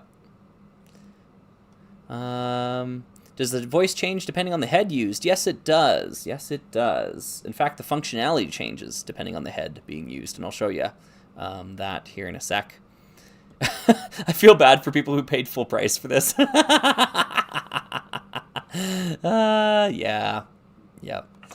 Yeah. So that's kind of the gist of it here. It should be all the aquarium. Circuits recharged. Yeah.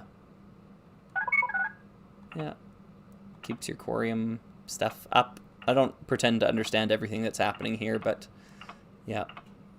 It's cool that we unlocked a new thing of this game. We actually learned how to play it, or I learned how to play it today, so that's kind of neat. Yeah. Anyways, you power it down by pressing and holding the center button. Aquarium offline. Goodbye. It says Quarium offline. Goodbye. It's cute. So then, replacing the head. Right? So it's got this hat that it wears. It just kind of clips in along the ridges here. Then you can take out the Yen's head. I talked about this at the start of the stream, but I realized folks here might not have been around for that. But there's a pin on the inside of the Technic pin. Like, it's on the inside of the Technic pin. I really don't think you can see it, but I promise it's in there. And that pin presses down a peg on the inside here. You might actually be able to see that one, yeah. And that's telling the Keck Powerizer that Jens's head is plugged into the machine.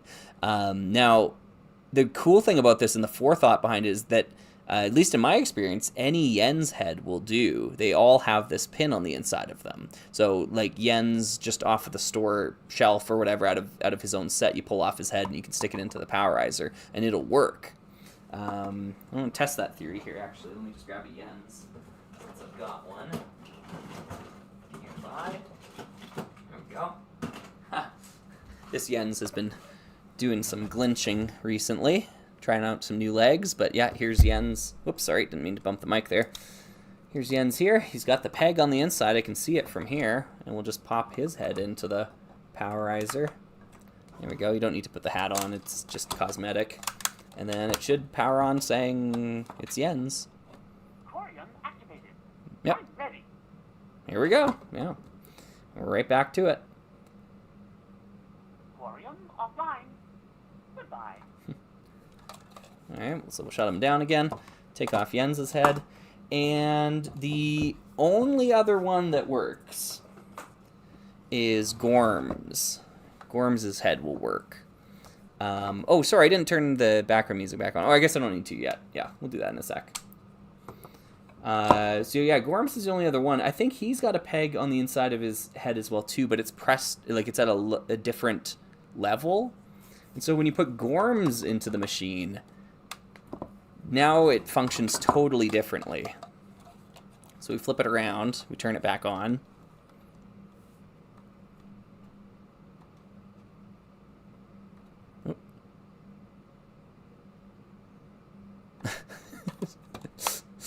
Okay.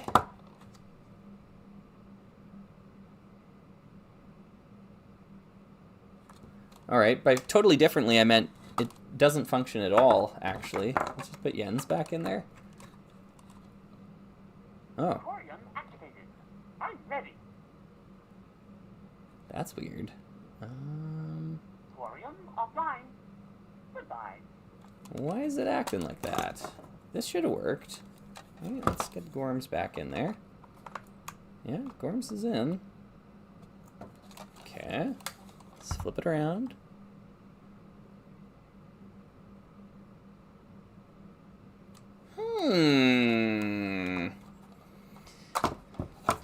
I wonder if the Gorms head that came with the Keck Powerizer is proprietary. Because this is just a generic Gorms. Gosh, I wonder where that head ended up. I've got so many of them. Well, I got all my Galador over here. I'll just pull from the bins.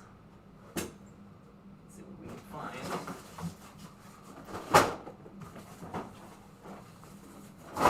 Just the boxes and boxes of the stuff.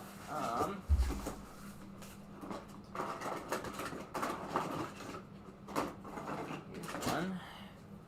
Let's try this guy out. Gotta find the right Gorm head. Alright. This one? No. Oh, I've got an idea. I've actually got... Here, let's try this. Power it on as Jens. Yeah. Aquarium activated. Yeah, so that works. Pull his head off. Alright. Now it doesn't know who's there. Now we put Gorms in. It's no use resisting.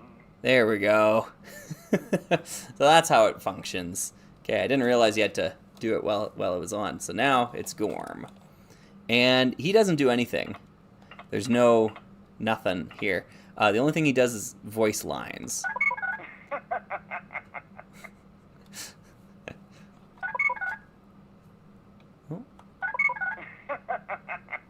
Oh, I think maybe you have to do it. I can't remember. Shake him to make him say things? He's got an evil laugh. Yeah, I think it's funny too, buddy. He's got other lines though too. I can't remember how to get him to say them though. This way?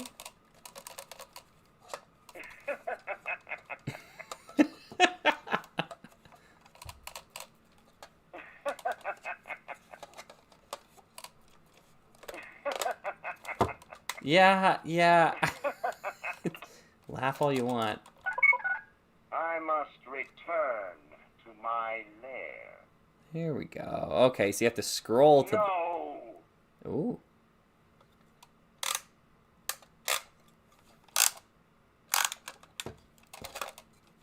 Well, that... Yeah, I recognize that one. Return to Keck. Return to Keck. You have not won yet. I must return to my lair. No! No.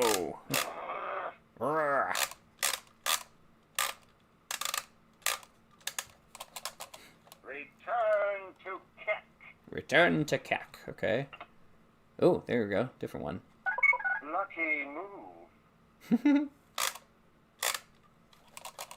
How can I defeat them? And you're the hope of Galador, Nicholas? And you're the hope of Galador, Nicholas?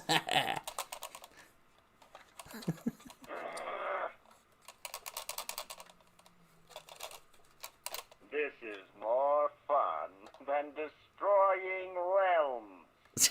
That's so lame. I have you now. I have you now. It's no use resisting. Try your telekinesis on this.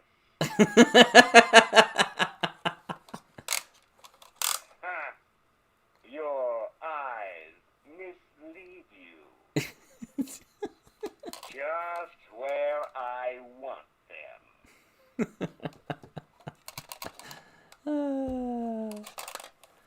Wow, he's got lots of things to say. I wonder if he has any more in him. Just... I wouldn't go in there. Oh, okay. It's no use resisting. We meet again. We meet again. Now, anyone who's seen the show will know this sounds nothing like Gorm in the show. Like they just got the janitor in to do a couple of voice lines or something, but like, yeah. Yeah, he doesn't sound like this at all. Just where I want him. Just where I want him. Yeah. So, I will get that boy. I will get that boy. Stop them. Stop them. Yes. The Kirk Powerizer. Yes. Stop them. You should have stayed on your world. Man, he's got a lot to say. Brianna, we will meet again. Yeah, he's got a ton of things to say. Let's see you outrun this. It's no use resisting. It's no use resisting. It's no use resisting. Yeah, okay, so that's that, and then, is that laugh? Yeah, that's his laughing one. Okay, so yeah, I guess he's got 3 different things. He's got laughing, he's got some sort of talking, and then he's got some other talking. They've got slightly different animations. I don't know if you can see that. This is the laughing one. Those are some of the voice lines, and then that's the other one. It's no use resisting. Yeah. So anywho, that's that. Now, if you take any other head and put it on the Kirk Powerizer, we'll grab Alexa here. Plug her in. Nothing happens. Nothing happens. So there's no interactivity with anybody else except Gorm and Jens. It's because those two have special pegs on the inside of their Technic pins that press down the inside thing. And well, I guess I could try with one of those bar pieces again here. See if we can trick it into thinking something else is being inserted in there. Let's see. I need to use my eyes here. Oh, I see. Okay, that's why that's not working. Okay, interesting. So we'll go to here. Hopefully you can see. It's no use There's Gorm. resisting. If I keep pressing, Corium activated. we get Jens. I'm ready. If I keep pressing, nothing. Okay. Interesting. Okay. So it seems like that's all the functionality of it. That's the whole thing. Let's put Jens back inside here. There we go. We'll put his hair down. Oops, wrong one. Pop down the hair. Put back the eye. There we go. Put the helmet on as well too. That just clips on over top. You see it's got these little pegs on either side. Oops. There we go. Yeah. Corium offline. Goodbye. Goodbye. Oh, whoops, I call her Alexa. Whoops, my bad. Yeah, Allegra. My bad.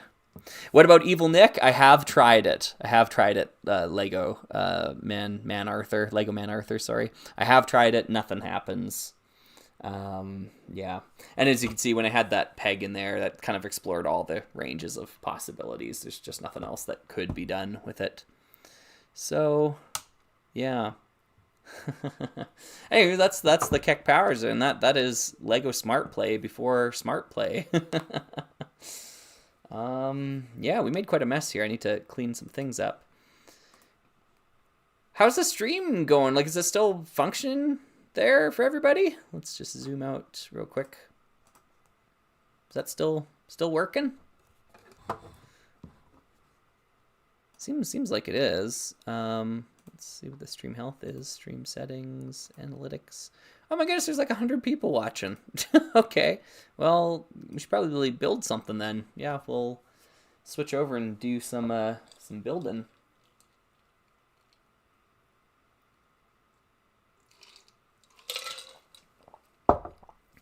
Okay. Let me clean up some of my stuff. Yeah, isn't that crazy? Like, we started and it was just awful and laggy and really seemed like nothing was going to happen, and then it just flipped over, and now it's, I don't know, super temperamental. But yeah.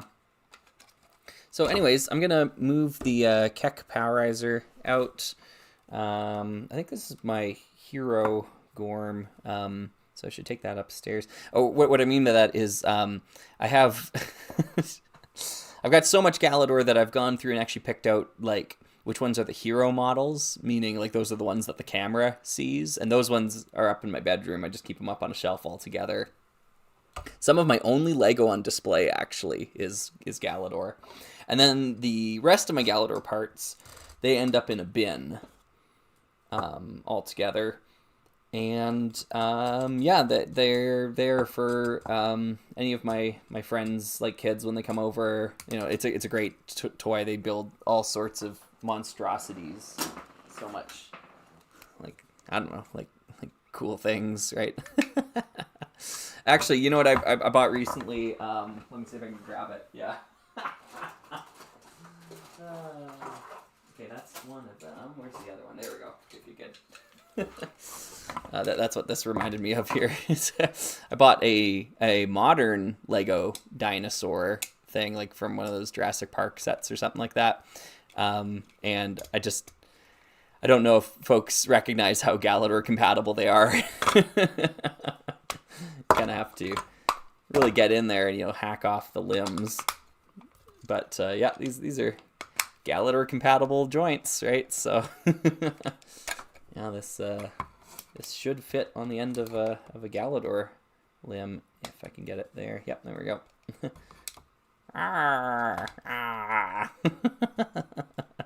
So yeah, fun times.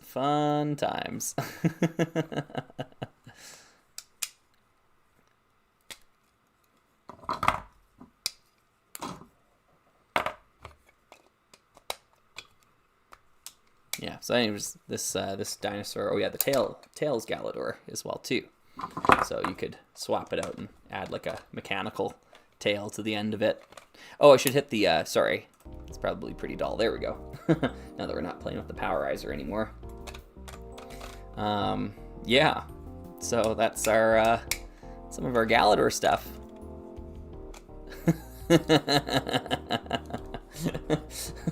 The two-headed Robodactyl, indeed. Yeah. Now, sometimes it's tough to have Galador parts interacting with like old Galador joints because they don't make them with enough clearance anymore. As you can see, like this, well, maybe you can't see. I zoomed out the camera again. Let's zoom it back in. Zoom. There we are.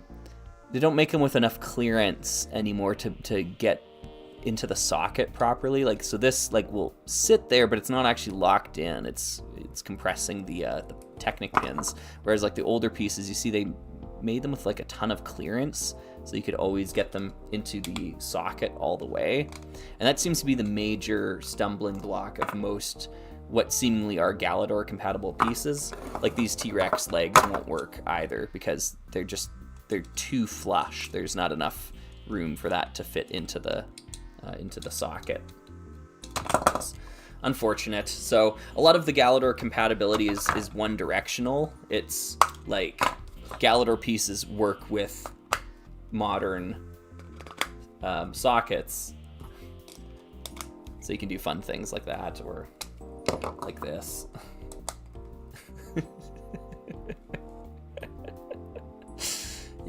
Yeah, Galador's the best. It's so good.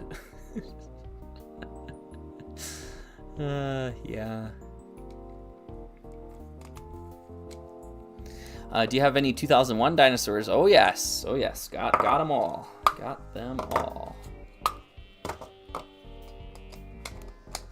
There we go. Boop. And boop. Anyways, I'll move all the Galador out of the way here. Zoom. There we go. Throw that guy into the bin. Robodactyl, the arms. I think that was everything, right? Yeah. Did I already put Jens in there? Yeah. Okay, good. Sweet. Got all the Galador put away. Put that up.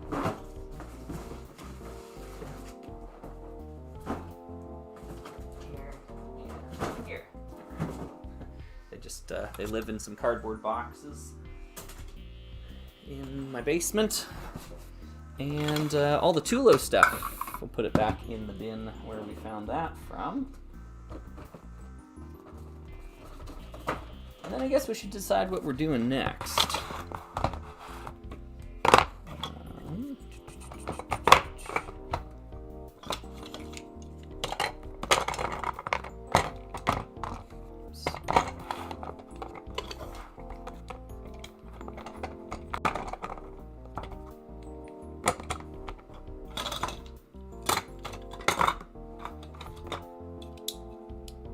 Any sets that I have to build? Yeah, always. Yeah. Grab the smart bricks. Very interesting to learn how they function, by the way. I was kind of wondering, like, is there some sort of chip inside of them or something like that? Something I should be concerned about? But nope, they're just pieces of plastic. That's good to know, at least. We'll need the screwdriver, that guy, the treads, get the hose in there, the hook, and the bucket, and our little pilot guy. Now, I don't want to leave him in the cockpit. I think I'll just leave him off to the side like that. That should be the whole Tulo set.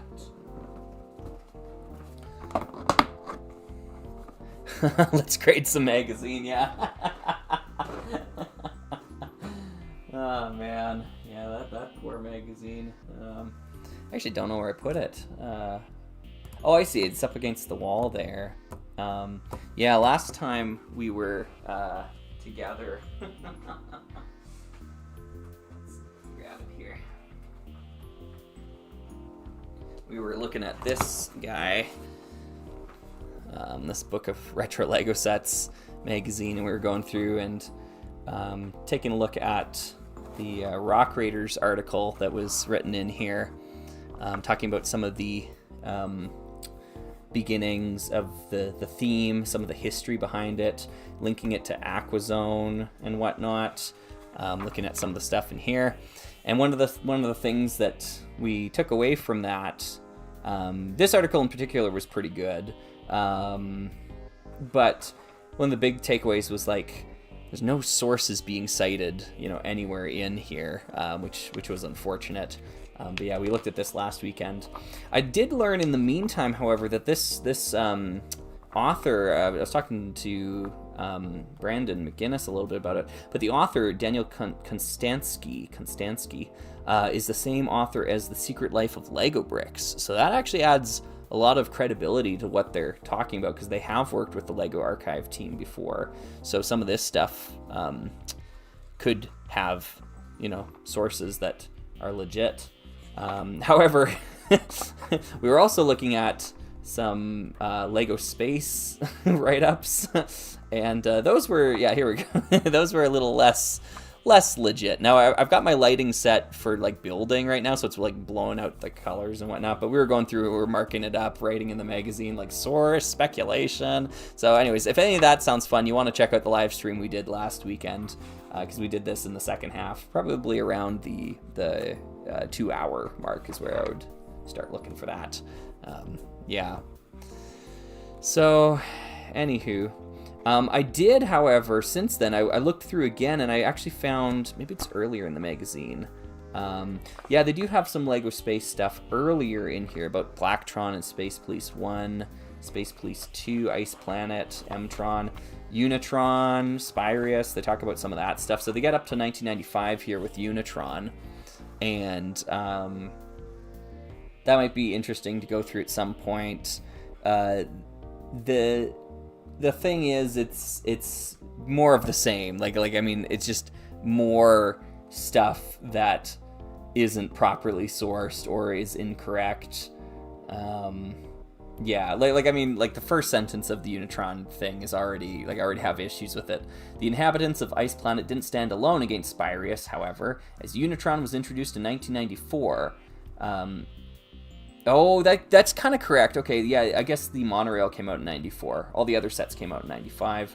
Replacing Space Police with a stronger military theme. Again, it's that thing of, Unitron being a military, and just, source? What is the source of this? I feel like it's something that some kid wrote on a, Wikipedia sometime long time ago, and we just kind of rolled with it. Unitron is a military so I don't know. We talked about this last stream as well too, the idea of non-contemporary sources kind of coloring things from contemporary sources. Yeah, surveillance. Yes, there's lots of there isn't a lot of lore for Unitron at the best of times, but there's two things that seem to come up frequently enough. One is CIA surveillance, and then the other is just generic space adventure, the crossroads of the galaxy, all these cool space adventures coming together. And those are the two things that seem to define Unitron. Neither one of those is military, soldiers with guns and things like that. So I don't know. Yeah, the sources, I made it up. Yep. Anywho, I kind of want to build something instead. So I wouldn't mind doing that. Now the problem here is that the latency between the chat that you see and the chat I see is much higher than normal, and we had to do that early on to get the stream running, but now it seems like it's going to be a bit of a hindrance because I'm not really going to be able to answer questions in real time the same way. There's about a 20-second pause between what you see in the chat and what I see in the chat, because we're running with just normal latency here today rather than low latency. But yeah, I don't know. We can give it a try anyways. Maybe it'll work. So I've got a couple of things we could build.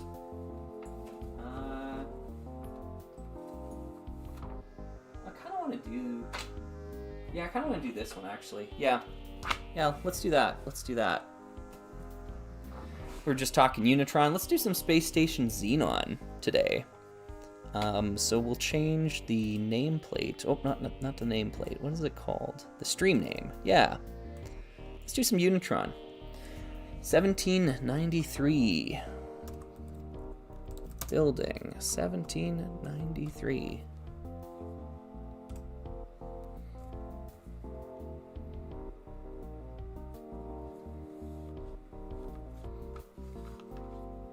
Yeah.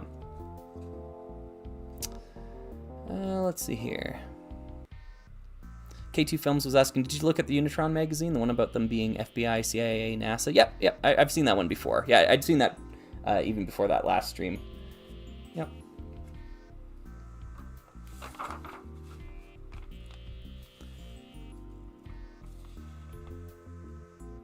Yeah, Caustic Krana, yeah. I like the idea of Unitron being a transport hub or spaceport, neutral faction. Yeah, that seems to be what it looks like, at least to me, in terms of the sets and the design and everything.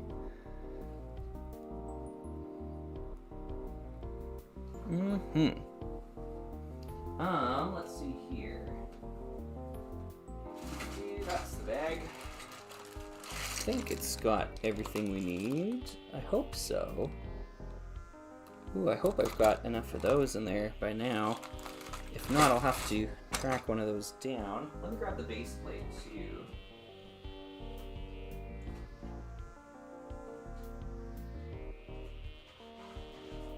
Here we go. This is one that I had to part out, or I didn't have to, but I decided to part this set out.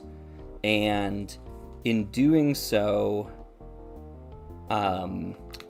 it's taken me a long time to assemble all the pieces, and I almost every time I part out a larger set, I wish I would have just bought it straight out, because it takes so long and so many different.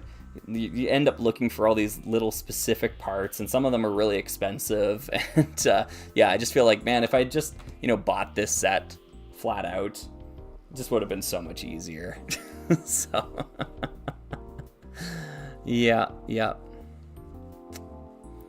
K2 Films was saying, my theory is Unitron is the capital of the United Galaxies, but that's just personal lore. Yeah, I kind of agree. Like they talk about it in a lot of different places. Like, there's only one source that says like surveillance, like, and it's that magazine you're talking about where they talk about it's the combination of the CIA and whatever all put together, and it's kind of like a hazy, kind of loose source, but like all the other entries and whatever that you find surrounding Unitron seem to just lean more towards action adventure. So to me, it's just kind of weird that it's taken on this, like, it's a very militarized, like, it's even more militarized than the Space Police sort of, I guess, persona online. That seems to be what most people have rolled with. And I really just think, like, somebody wrote about it on Brickopedia or something a long time ago, and then everyone just sources that. Like, that's the way that a lot of, like, the old internet used to function, is somebody would create a source of something, and then a lot of websites would just copy it without even checking to make sure it was accurate. That's why, like, a lot of old video games had, like, cheat codes written out on a website, and they were just bogus. Like, they would not function. There were cheat codes that did not work, and they would be copied onto all these other websites because not one of those websites decided, oh, maybe we should actually check to make sure that cheat code worked. I don't know if anyone here is old enough to remember that, but, like, yeah, there was a ton of games that were like that back then. It was just because somebody wrote something down on a website and nobody decided to fact check it. Yeah.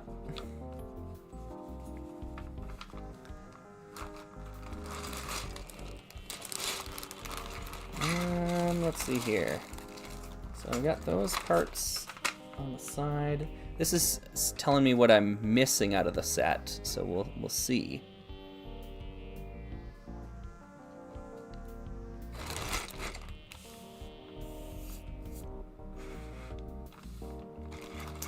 And I guess I'll put the parts out here. Looks like I've got some wheels and things in here. Maybe I do have enough to build the rover. I already built this rover, actually. It should be in a bin somewhere. I just don't know where I put it. But there are some wheels kicking around in here. Maybe I built one and then... Oh, yeah. There's the...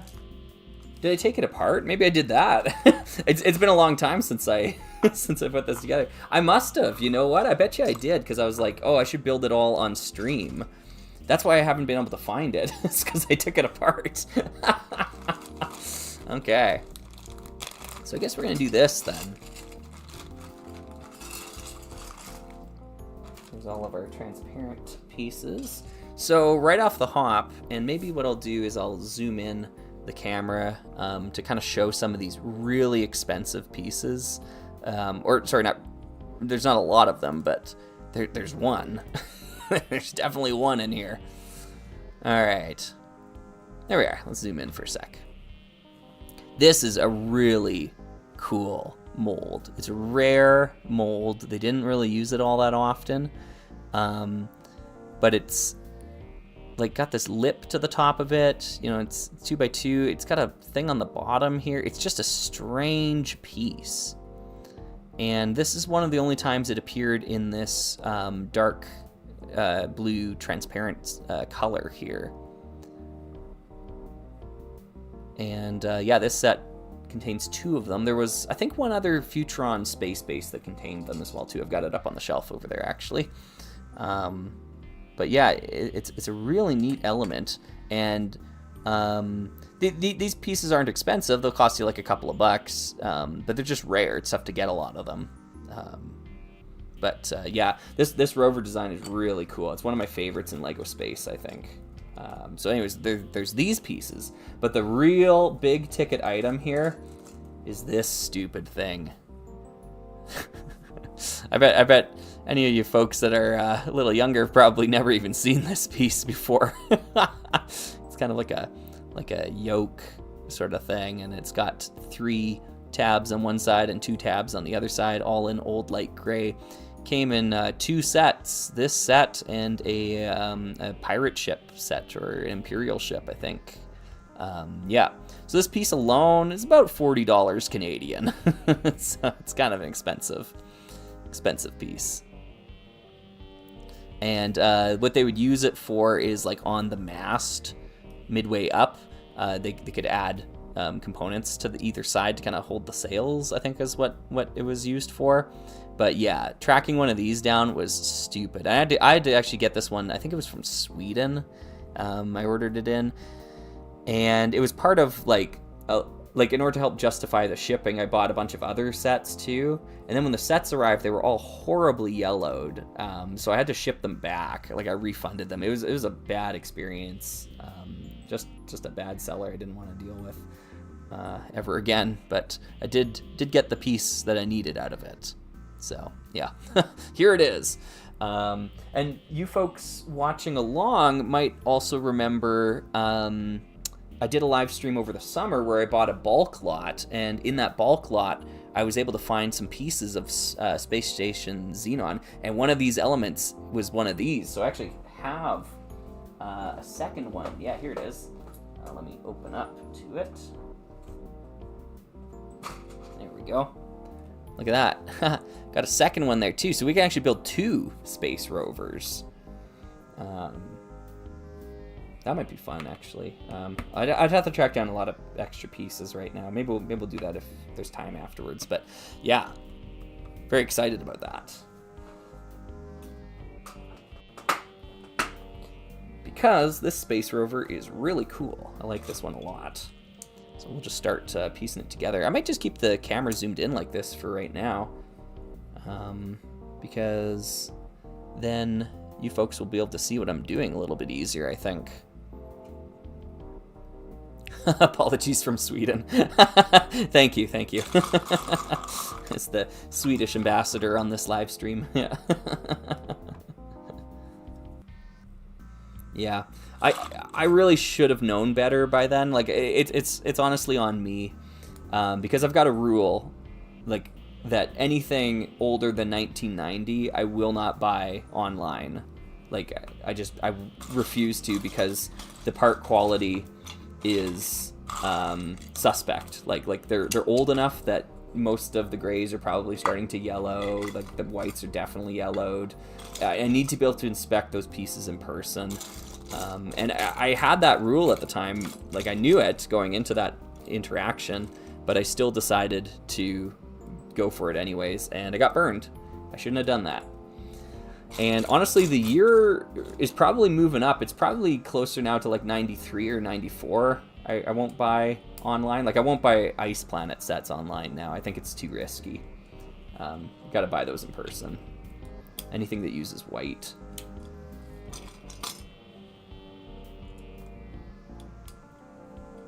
Oh, Ask Jeeves was saying, why do they have that black piece attached to them? Oh, the reason, oh, you're talking about this piece here. The reason why is because it's in this set that it uses that, and it has it on the back, and this is how it attaches to the back, and you put like radar things on the ends of it here.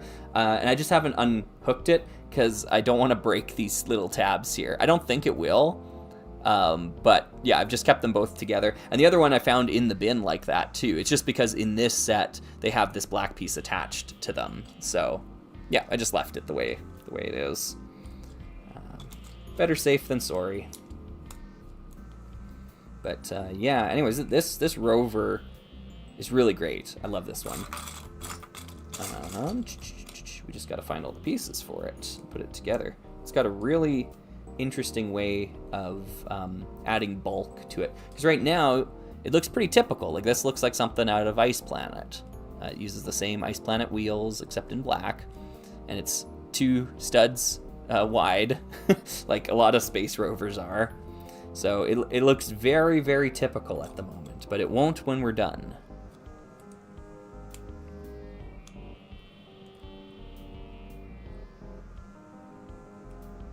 Oh, Mr. Funnyverse is saying, why is the camera so zoomed in? Do you want it more zoomed out? I don't mind zooming it out.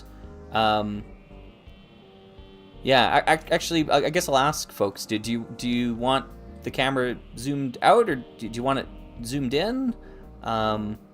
Let me know. I thought this might be better for seeing what I'm actually doing, but if you don't want to actually see that, if you want more context, let me know. I'm happy to oblige. We've got a lot of computer panels, which is cool. The set has a bunch of them. Unitron's pretty good for that. There we go. Stick that guy there. Inverted slope on the back. Let's see. Bluesy Diamond says, I love your videos, dude. I got to get you to do a voice cameo. Yeah, of course. Shoot me an email. My email address is right down here. I'm always happy to do that sort of stuff.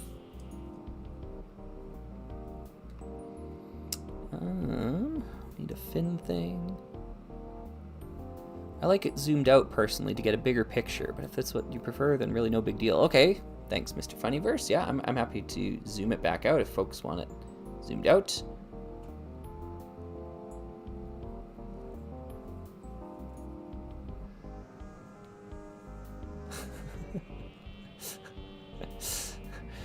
Ludwig, be careful if you're in an abandoned alley. Yeah, make sure you're being careful there.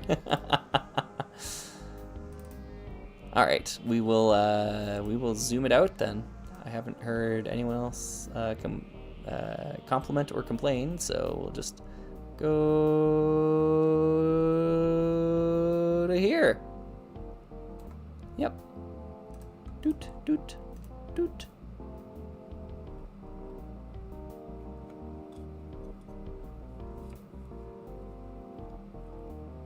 Yep, go ahead and email me there, Bluesy Diamond. Yep. No cat today. Well, we had a cat earlier at the start of the stream, but I think they're both sleeping right now. They'll come down when they're hungry, though. That's for sure.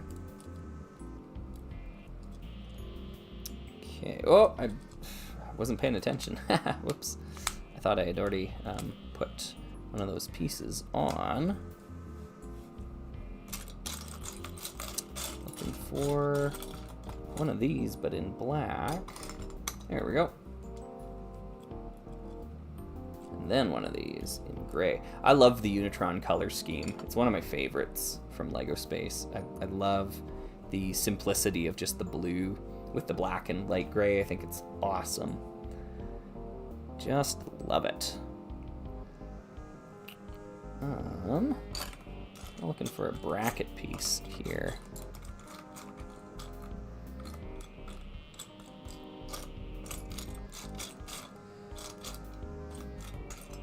In black.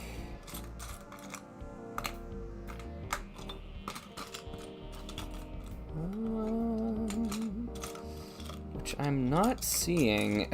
I really hope I didn't steal it at some point in time from this bag of parts. It's not like I checked this before we hopped on live stream. I was just like, let's build this set. I've got this bag of pieces over here that has been sitting there for a couple of years at this point.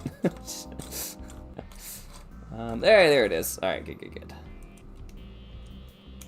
One of those and one of those. Cool. All right, so far so good.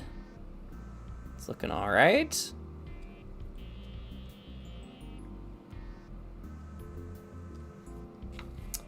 And now we add our computer piece. That's actually a really weird computer piece to use. Here, I'll zoom the camera in. The thing about Unitron is that there were no new printed pieces made for it. So it reused a bunch of older printed pieces, and so it's reusing this control panel here, but this one has like pitch being shown. Like this is like a like what you'd see in an airplane or whatever. So it's actually showing like on the display that the aircraft's at an angle relative to the horizon, like it's tilted this way and the horizon's level, which is a really strange component to use on a land-based vehicle. So maybe the Unitron folks, oops, here, let's go all the way, there we are. The Unitron folks are really driving this to the extreme. They're just they're driving around like I was doing with that Smart Play set earlier. Could be. So this is where the rover really gets interesting. So we start getting expansion out to the side like this. Inverted slope pieces. So now it's looking like it's going to be 6 studs wide across that area there. So something intriguing is about to happen, and indeed it shall, using these window pieces that we talked about earlier here. So I need my 1x6 in light gray. Can put those 2 on. Then we need a 2x2 in black, followed by a 1x4 in black. We stick all that together for this little sub-assembly, and then when we attach this, it's really interesting. It goes on with the studs facing forward, and when you lock it in back here, you have to also lock it in on the front, on that front bracket that we did. And so we're gonna put it all together, the studs facing forward. Really interesting design for 1995. That's really out there. And so it actually adds a lot of width to the vehicle just by the addition of these 2 pieces. And it's cool, kind of like sci-fi detail, because you can still see the wheels turning underneath it as well, but they kind of like shields the driver from any of the rocks being kicked up as it drives along. So yeah, I think it's pretty cool. We're gonna need to put a couple of jumper pieces in blue up on top here. That's where the radar is gonna go on the back of this thing. And we also need a couple of dark blue transparent cones to stick on the front for the lights.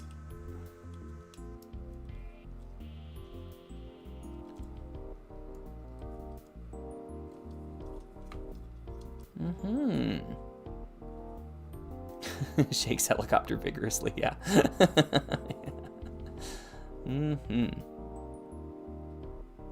Oh, it's to see what the included spaceship is doing. Yeah, maybe that's what the computer screen is for. Yeah.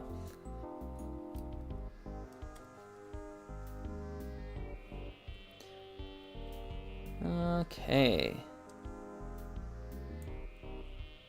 Yeah, K2 Films was saying, according to Niels Millard Pedersen, the original meanings for the classic red and white spacemen are red are cosmonauts, white are astronauts. So maybe unlike, unlike for all mankind, they work together. Yeah, I get what you're saying. Yeah, there's been some dispute about that because there's conflicting sources as to what each color represents. I know Juniper, she was in the stream earlier. I know she's done a lot of research compiling that sort of stuff together. Yeah, it's tough to say definitively, I think, what each color represents, but very well could have been that, or like that could have been the inspiration behind it early on. It was like, yeah, these ones are cosmonauts, these ones are astronauts. Let's stick them together.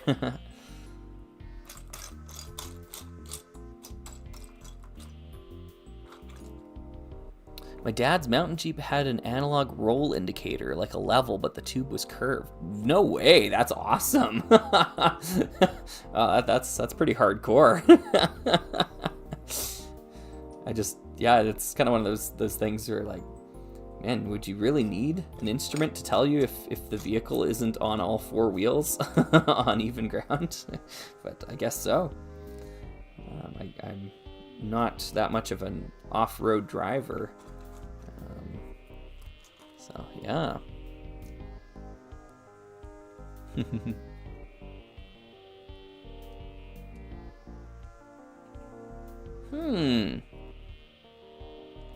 Chuck Schwa was singing "Turn On Your Radar." Now,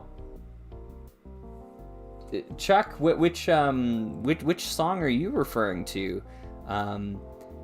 Because when you say that, there's a Canadian band called Prism that had a song called "Turn On Your Radar" that is like that's a real deep cut. I'm not sure if you're referencing that song or not, but I love that song.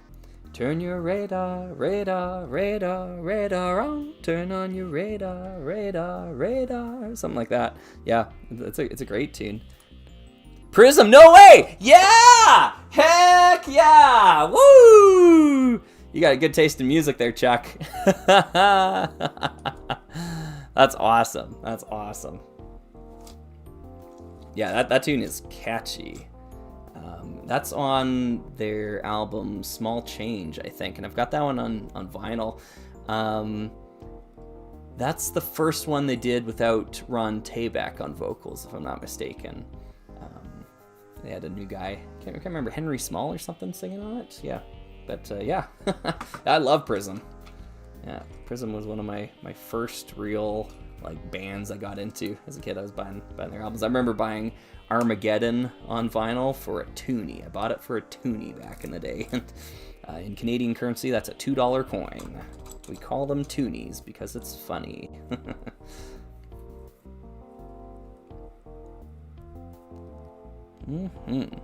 Ask Jeeves was asking, have you seen the recent Bricklink prototype leaks? They include a second wave of McTorn Tahunga and an unreleased Adventurers theme that became Dino Attack. Oh, I know what you're talking about. Yes. Yeah, I have seen that stuff in the LEGO Research Realm Discord server. It's kind of been discussed. Yeah, it's interesting.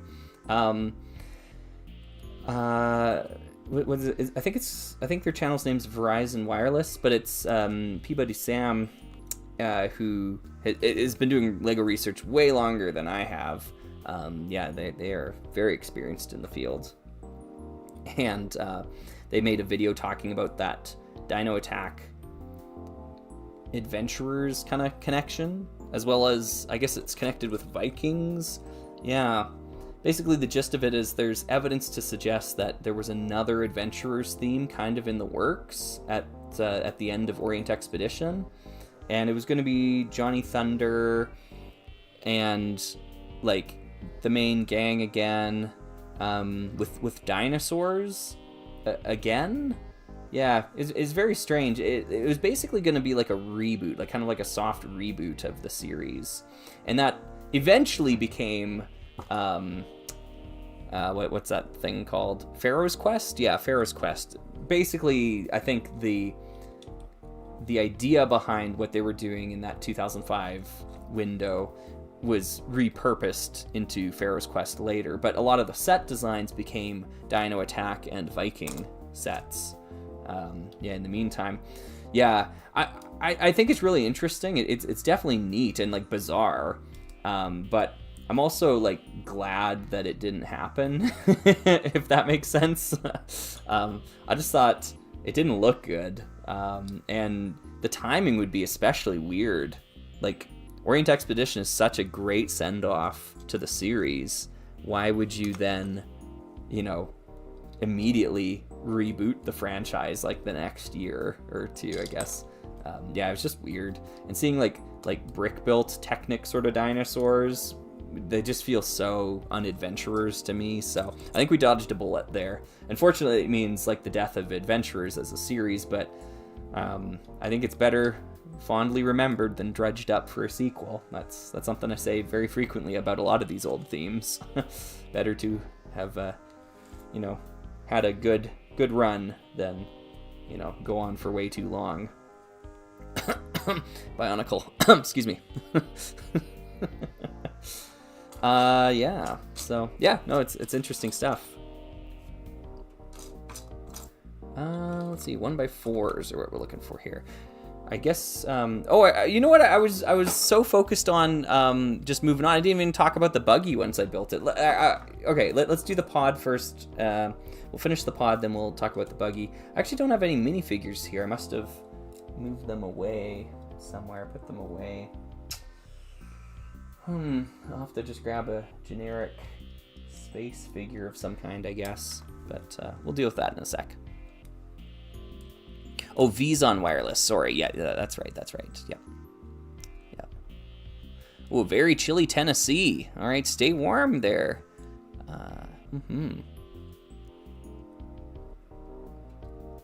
Also known as a sea boot. Yeah. Yeah. The Atoll was asking Time Cruiser's question. Do you think Dr. Cyber is actually a genius scientist or just a lucky scavenger who happened to discover time travel by combining random parts in the Lego Town dump? Well, you say tomato, I say tomato. Yeah, I mean, if you can somehow invent time travel out of parts you found in the dump, I think that's a sign of genius.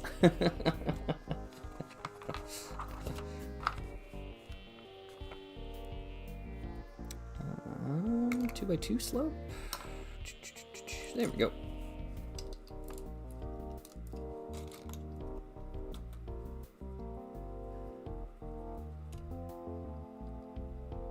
Oh, nice. Oh, good, K2 Film. Sorry, I missed that then. Yeah. All right, awesome. Yep. Yeah, I trust Juniper implicitly with sourcing of information, stuff like that. Yeah, we've worked together quite a bit on like some of the Rock Raider stuff before, and I think it's a pretty good match in terms of personalities, like what we bring to the table, because Juniper definitely keeps me honest about, like, you know, getting things right, I suppose. Whereas I think my personality, I know it might not outwardly seem that way, given like the editing and the time I take on my videos, but like a lot of times my mentality is like, good enough is good enough, you know, better to just get it done, and, you know, who cares, you know, if it's like 100% accurate or whatever, like, you know, it's good enough, right? Whereas no, I don't think when you do research of any kind that's a good mentality to have. So yeah, no, it's good that we, you know, work together in that sort of respect. 1x4 brick. There we go.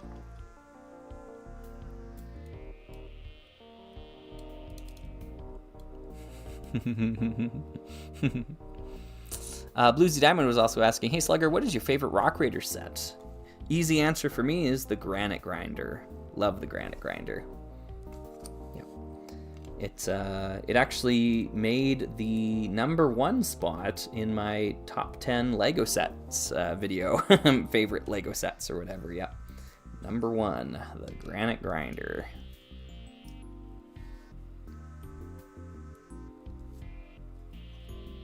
Oh, hey Zuko. Hey. You gonna come up and hang out, or are you just hungry? One of the cats has shown up, so we'll see if we get any cat on live stream action here.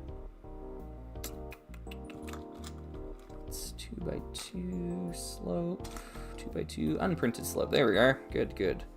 Finally.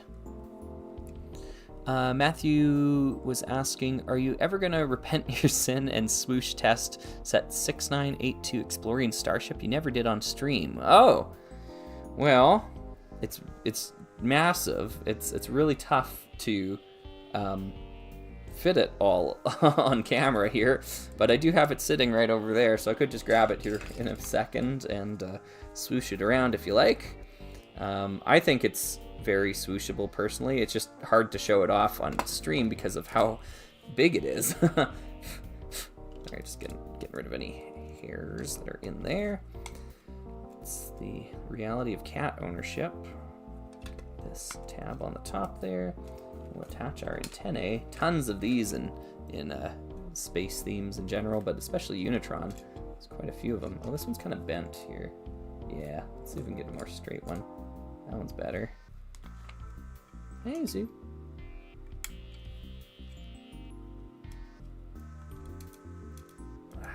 Okay. Ooh, that clip piece did not want to accept that. Whereas this one's almost loose to a fault. Old plastic, I suppose. There we are. So there's our little pod, and that has Oh no, it doesn't connect on the back. I'm thinking of different ones. Blacktron. It connects on this thing here. It'll like land on the base and they can get up and fly around. It's got jets on either side for thruster action. And then we have the buggy here as well too. It's got a little bit of both. Yeah, pod and buggy. Oh my goodness. Hi, Kyle. Oh dear, oh dear.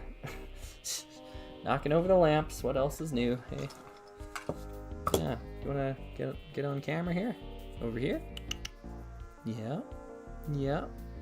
There we go. It's a little bit of kitty action. The rare Kyle appearance. We don't see Kyle all that frequently. Ryan Durer was asking, did you hear about the new Lego colors? I saw the thumbnail for Cheesy's video. I haven't had time to sit down and watch it just yet. I think it just came out today, if I'm not mistaken. But yeah, I'm excited. One of them looks very like Galador adjacent, Galador coded. Where? Hey, bud. Yeah. Okay, we got a lap kitty now. Good stuff, good stuff. Xuron was asking, for comparison, what do you think of the Power Miners Granite Grinder? I like that set, and actually I like a lot of the Power Miners sets. But, you know, it's just a tiny little thing. It doesn't really compare to the OG Granite Grinder. Nice. Oh, there we go. Now the stream goes down.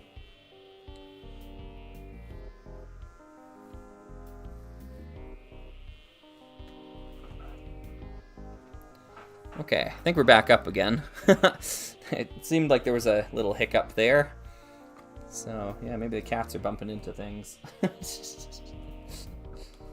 Okay, well, they are getting hungry. Guys, I'm going to finish up this set first before I feed you. Yeah. The new purple is similar to the Galador's purple, or the Galador person's shirt. That'd be Nick. Cheesy mentions it in the video. Okay, cool, cool, cool. That's good, that's good. That's kind of what I want to see from that color. Oh, stream never cut out? Oh, nice. Okay, good, good. Oh, keep it going then. Yeah, so anyways, this rover is awesome. Oh yeah, I need a minifigure. Man, there's too many things to do here. What does this figure look like? We'll just take a Blacktron figure. We'll do it that way. Got a Blacktron figure hanging out here. Just do that for now. Got a little Blacktron guy. Maybe they've commandeered the... Oh, Kyle, Jesus! What are you doing? Did you folks see that?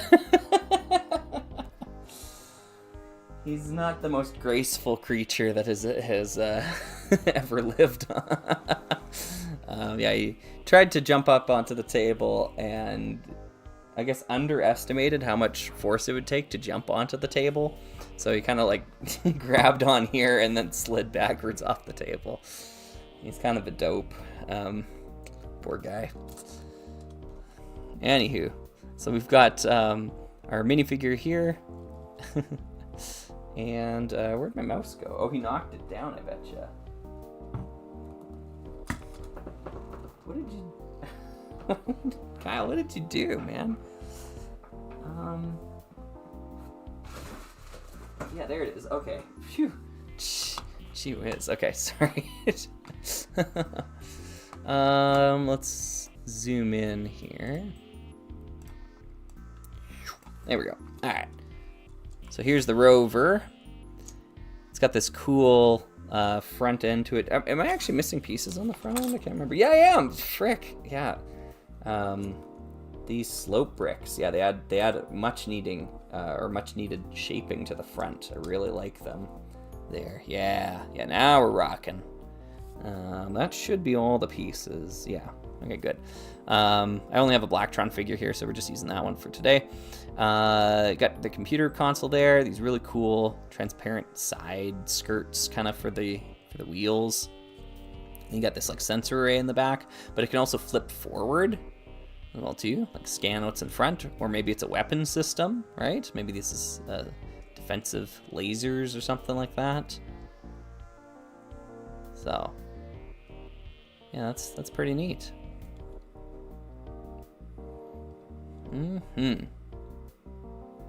Not all orange cats are orange. That's funny. That's funny. Yeah. After almost a year of saving, I've acquired set 6991 monorail transport base, and it is awesome. Nice. Would you ever like to make a review someday? Yeah, absolutely I would. The problem is the feasibility of being able to do that is the thing, right? Like, those monorail sets are huge. They're utterly massive. I have nowhere I could film it and get like enough light on it. Like, it's nigh impossible for me to do something like that. So we'll see, maybe one day. But yeah, anyways, that's this rover. I love the rover design in this set. It's just one of my favorite space rovers. And then this is the pod, a little pod set thing. Potato Baggins was asking, who's your favorite child? I don't have children, but I assume you're referring to the cats then. Oh, did I miss some things in this set? No, I guess the pilot sits back a little further. Interesting. Yeah, no, cats are cats. Yeah, I don't like being called a cat dad or whatever. Yeah, I think it's weird to try to equate animals with humans in that sort of sense. So no, I don't go for that. Cats are property. They're not people. They're property, and that's how the law sees them. And yeah, I mean, like they're nice. They're nice little creatures to have, hanging out with you and whatnot. But I do not presume them to be as intelligent or as important as a human life. So yeah. Anywho, the pilot is hanging out on the inside here. I got plenty of room, plenty of clearance. I got a little computer console in there, and these little pods can detach and like connect with other Unitron sets. There isn't 100% compatibility across the board, but yeah. I don't have my other Unitron sets down here to mix and match with to kind of show off which ones work and which ones don't, but you'll just have to take my word for it, I guess. Anyways, but that's the pod for this one here. Blasphemy. No, you folks are the weird ones, not me. Cats are cats. Cats are great. I love cats, but they're not people. Let's keep going. All right, we got some real crazy instructions going on here. This is going to be really tricky. So they really want you to count in to find where all these elements go on the base plate. So I've got the base plate here. This base plate's an old light gray, and I bought this one separately because, like I said, I parted this set out. Mine's a little yellowed, unfortunately, compared to the pieces. And the base plate itself is really rare in the old light gray color, the 32x32. It's not a common sight at all. So yeah, it took me quite a while to get this one. And I wonder where I'm going to build this. I guess I'll build down here on the side. Maybe move the rover out of the way. Yeah, we'll do something like that.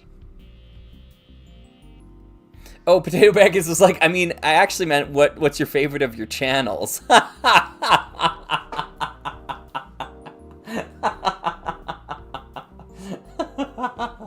Well, having a channel is even less like having a child than having a cat. Yeah, you know what? All my channels have different characters to them. I've got 3 channels, right? You folks are watching the main channel right now, our Slugger. I have one that's focused on shorter videos, which is called Slugging Around, which is kind of like a chill, sort of relaxed look at some Lego things, unscripted for the most part. And then I've got one which is geared towards Heroscape called Slugscape. So that's the name of that channel. And I like making content for all of them. I wish I had more time to make content for all of them, but, you know, I'm only one slug, and yeah. I think by and large, my favorite is usually the one that I'm making content for at the moment, I suppose. And there's just kind of pros and cons to all of them. I do like the you know, the big audience that the main channel has. That is fun to connect with a lot of people and talk about Lego. But if the topic's more contentious, or I share an opinion that isn't shared by the majority or a lot of people, the comments can get like a little exhausting to go through. Or especially if I make a mistake in a video, which happens, you know, right? I'll say something that isn't actually accurate. I just get dozens upon dozens of comments of folks correcting me on it.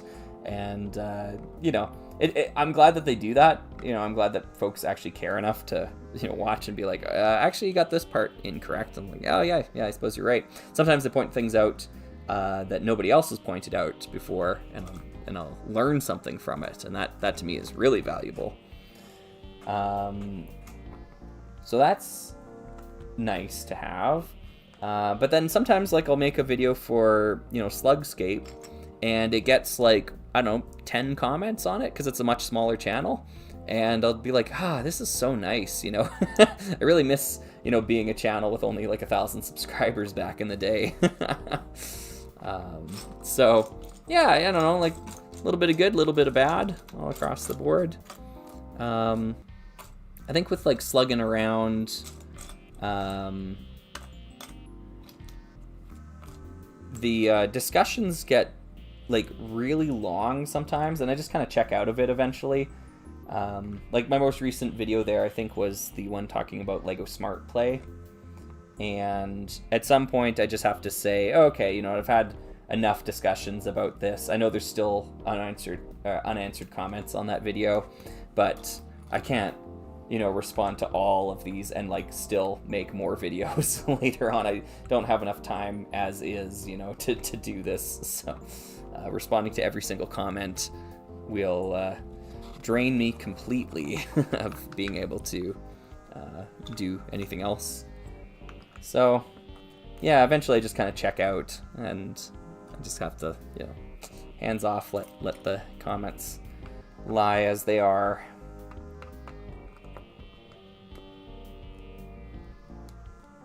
Yeah, sorry, kind of long-winded answer to the question there. This is the wrong type of panel piece. I wonder if I care enough. Maybe I don't. These are difficult to follow instructions too. They're at a weird angle, and there's a lot of like spot the difference going on, and some odd placement choices of pieces. So I'm trying to build it off to the side here so you can see a little bit of both, but I don't know how well or how interesting this is visually to follow along with. Just some really weird decisions going on here.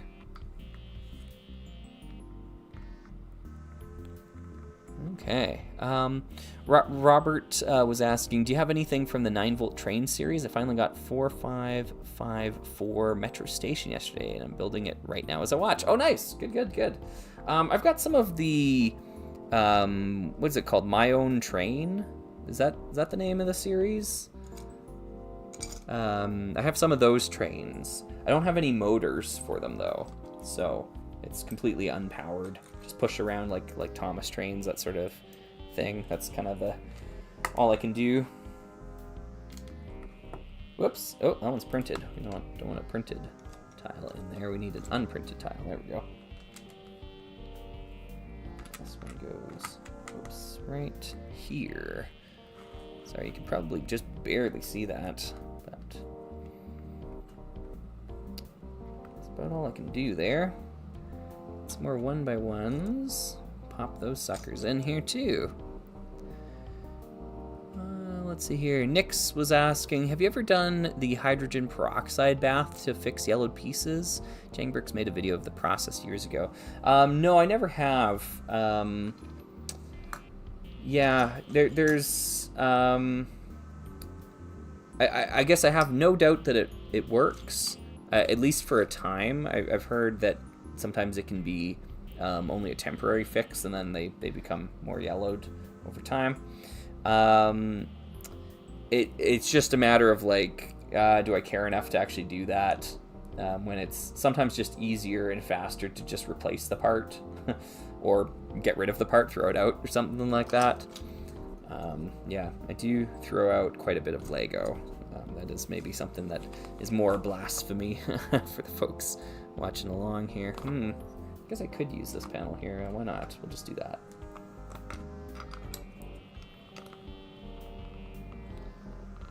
Let's do that. Okay, so now they want 2x2 plates in blue. Ugh, yeah, this is a tricky, weird, kind of awkward build. Are these like steps that we're building now? I kind of feel like it. 2x3 brick. Is it another 2x3 brick? There we go. And then they want white 1x1s. Interesting. Or sorry, not white, light gray 1x1s. Weird. Interesting. Okay. There's tons of spot the difference going on. It's one of my least favorite aspects of building sets of this era is the instructions. The instructions were just bad back then. Yeah. Hydrogen peroxide makes them brittle. Okay, interesting. Yeah. I'd believe that. Yep. I would believe that. It seems like there's got to be a trade-off to it, right? It doesn't just like, it's not a magic thing. It's a chemical reaction, right? So there's gonna be something that goes on. Okay. All right. So now we have some panels that go over here, I guess. I'm just really confused about what it is that I'm constructing here. A lot of strange things happening. Just a warning for you, if you ever build 6991 monorail transport base, it is nearly impossible to build with digital instructions. It was painful. Ugh, that's unfortunate to hear. I do have the physical instructions for that one, if I'm not mistaken, so I should be okay. But that is good to know. Okay, we'll get these little cylinder bricks popped on here too. There we go, and there we go. We've got more steps.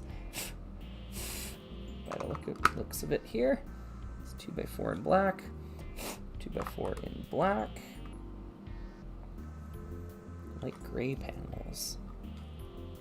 Rexio was saying, random question, what's your favorite minifig scale slimy slug build? Oh, interesting.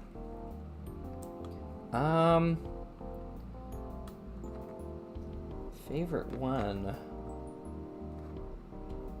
I've got quite a few of them. I'm just trying to go through my head of them all, and I'm also trying to think, how can I even explain which one is my favorite one? and or do I have a favorite one? I really like the one that Alex from Positive Axle, formerly Train of Thought Creations, made and sent to me a couple years ago. I don't know how to describe it. It's the one with the neck that can articulate up and down. That one's useful for poses, and it's got like an open mouth on it. Yeah, they're all pretty good though. Like, I mean, like I can't complain. I didn't design any of them. I just adopted them, and a lot of the older ones were made for like Manic Miners, like mocks sort of thing. Like, they weren't made to be Slugger. They were made to be a slimy slug from Rock Raiders.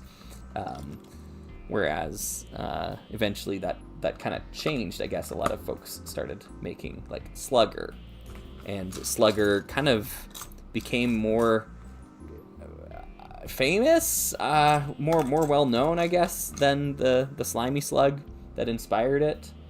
Even though it is a slimy slug, right? Slugger is a slimy slug. So I don't know if that makes any sense. Maybe I'm not thinking about that the right way, but yeah.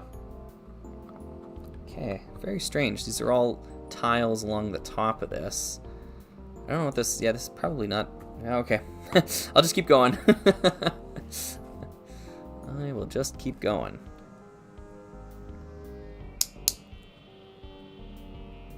Hey, Lua. Good to see ya. We're building the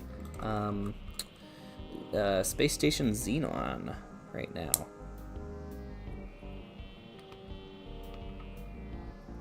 Trying to, at least. Oof, that one is really tight. There's a ton of tiling that's going on the surface here. Like, this is really rare for a set of this age to have like this much tiling. But yeah, they basically want me to tile off the whole top section here, and I don't understand why. There must be like a rotation or something that's gonna happen here. This is a weird set. Weird set. Oh yeah, there's a turntable piece here. Maybe. Oh, there's another one over there too. Okay. Guess we'll see what happens here, but yeah, that's a ton of tiles. Totally smooth surface on the top there. They want me to build some stuff over here too. So they want 2x4 black plate with some 2x2 blue slopes. I'm just supposed to set it there right now. It's just hovering down there. It's not even attached to anything at the moment. Sweet. Very weird.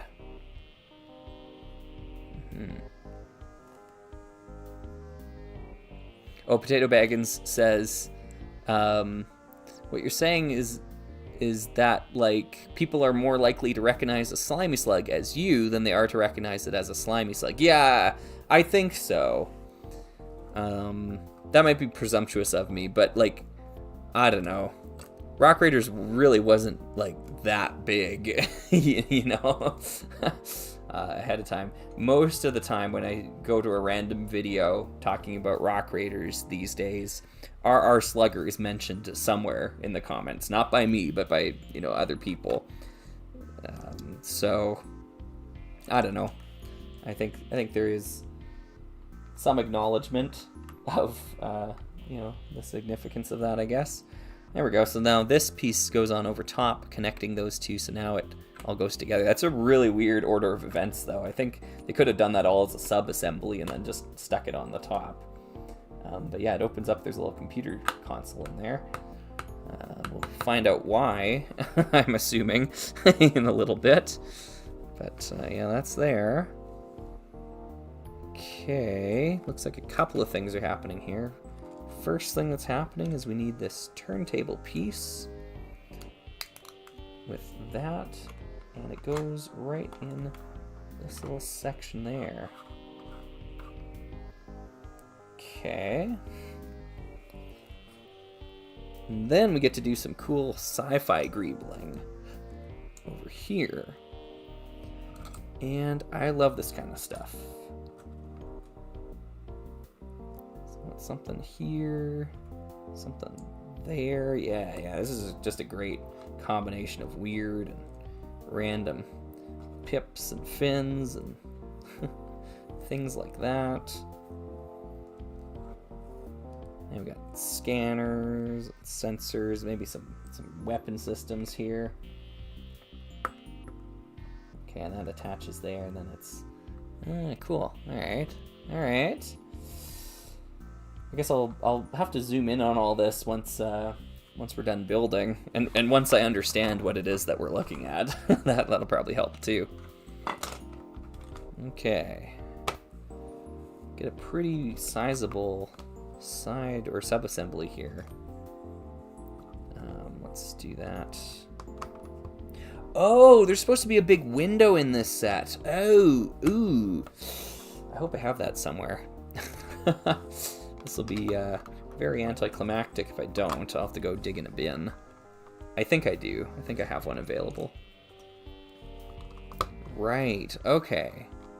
I'd actually forgotten about that. And this is gonna go on. Okay. Oh, interesting. Huh. Okay. Yeah, and I guess the steps still function if it's there. I actually wouldn't mind if this was the ratcheting type of turntable, the newer one that has the ratchet in it. I feel like that would be better for this application because it would lock into place a little bit easier. So interesting. Maybe might be worth replacing in there. There would be space for it too because you'd get rid of those 2x2 plates to create the additional height that you'd need.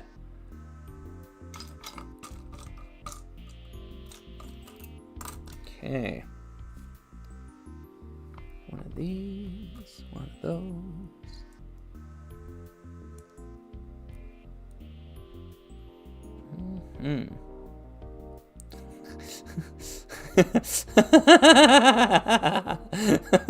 Potato Beckons. Congratulations, you've eclipsed Rock Raiders. You are more relevant than the thing that your whole shtick is being a fan of.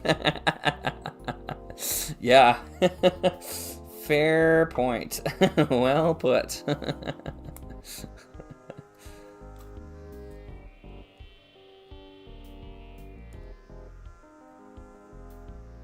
Okay, this one gets that. Oh, this one's different. Okay, gotcha. So this greebling on the other side is different than the one that was on this side. I like that. I just like weird sci-fi details like that. That seems interesting to me. And we'll clip that together there. This one's way looser than the one on this side, but hopefully they're still functional. They're on these little 2x2 turntables that I love so much. Yes, I so enjoy the 2x2 turntable pieces. One of my favorite elements in Lego.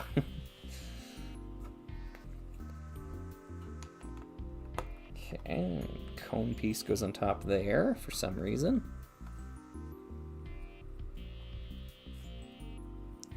Let's see here. Oh, Xeron was asking, favorite space base / HQ set? Aquazone, Rock Raiders are valid too. Oh, okay, gotcha. I get what you're saying. There are a number that I like quite a bit. I will say that they are one of the weaker elements in Lego Space's history. I think, at least, is the base sets. I just don't think they're quite as strong as the ships are, or the rovers, or the vehicles, like that sort of stuff. I feel like there's stronger sets in that sort of ballpark. But with that being said, favorite, I actually quite like the Spyrius one. I know I watched Kelton Davis's video on that recently, and they kind of had some opposite opinions than me on a few of the sets, to be honest. And that was one of them where they said they weren't a big fan of it, and power to them. I'm not saying I'm right and they're wrong. It's just an opinion about a Lego toy. But I quite like the Spyrius Crater Command Base or whatever it's called. I can't remember the name of that one. I like it because it's got kind of like a smaller footprint. I'm not a big fan of the Ice Planet one, the Ice Station Odyssey. I think that one's kind of not amazing. Blacktron 2 has a really good one, the Alpha Centauri Outpost. I really like that one. The landing pad on the side of it just adds so much character to the base. What else is there? The Futuron one, the one that I've got over there on the wall, or on the shelf, is a really nice one. I quite like that one. I don't know what that one's called offhand either. Rock Raiders HQ is awesome. I love Rock Raiders. I don't have the Neptune Research Lab. I've seen that one in person. I totally get if folks really enjoy that one and they want to say that one's the best one. I've played with all the play features and everything. It's just like, it's really just not a theme for me. Like, it's like, I get it. I get what folks see in this, but it's not my favorite thing I've ever seen. So that one's neat. I've got the Hydronauts one, and I haven't really played with it all that much.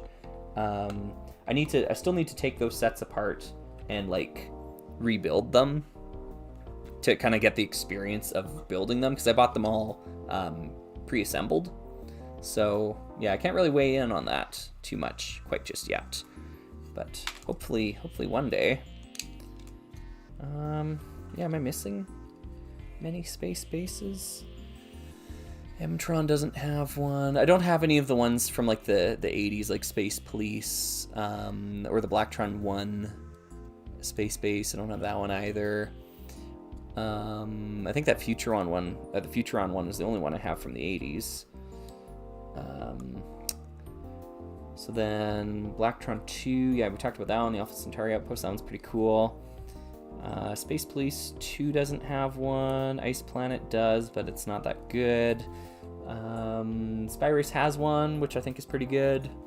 Unitron's this one, which we'll find out. After that is Explorians. Oh yeah, the Android base. Yeah, that one's cool. I like that one. Yeah, the Android base is nice. It's actually one of the best Explorian sets, in my opinion, at least. That's maybe more so because I don't think many of the Explorian sets are honestly all that great. But it's a standout in that series, I think, 100%. After that's UFO. UFO doesn't have a base. Insectoids doesn't have a base. Rock Raiders has a base, would be the next one then. Yeah. Oh, wait, does Aerotube Hangar count? Because Aerotube Hangar is definitely the best of all of them, if it counts. But yeah, if you count the Aerotube Hangar, I think that one's just, it wins by default. It's so awesome. Yeah. Let me see if I got one of these that doesn't have so many bite marks on it. Oh yeah, there we go. This one just looks like it's been chewed up by a dog. Let's do this instead. Yeah. K2 Films was asking earlier, what would you think of a new space theme like Ice Planet, but lava-based? I think that'd be excellent. It'd be awesome. I'd love to see that. But if I had to put money on it, I'd say Lego's next space theme is going to be it's going to be NASA-based, not lava-based or ice-based. It's going to be NASA-based. And yeah, I'm just a little less enthusiastic about that. Okay, so we kind of get a command chair. This computer's really cool. It's got like a almost like a robot, or maybe like a AI sort of thing, talking to the person in the command seat here. So that's kind of neat. Command center sort of idea. Oh, this is really interesting. Whoa. I don't think I've ever seen this in another set. Maybe folks here can tell me if I'm wrong, but it uses the space chair, but then on top of that, on top of the space chair, they have a tile and then a plate so that it doesn't have the full connection with the space chair. That's one of the only problems with this space chair piece, I think, is that it has 4 studs on the bottom, because you'd always pull your figures out and it would rip off the legs then, right? Because there's too much clutch power on the bottom. So you had to design other types of, seats for them to sit in. I really wish the space chair just had that by default, like it only had 2 studs on it and then it was tiled off on the bottom. But this actually puts the 2 studs on top and then a tile piece right beside it. I don't think I've ever seen that in another space set. That's really cool. So someone was thinking. It probably makes the pilot sit up way too high though, but I guess we'll see.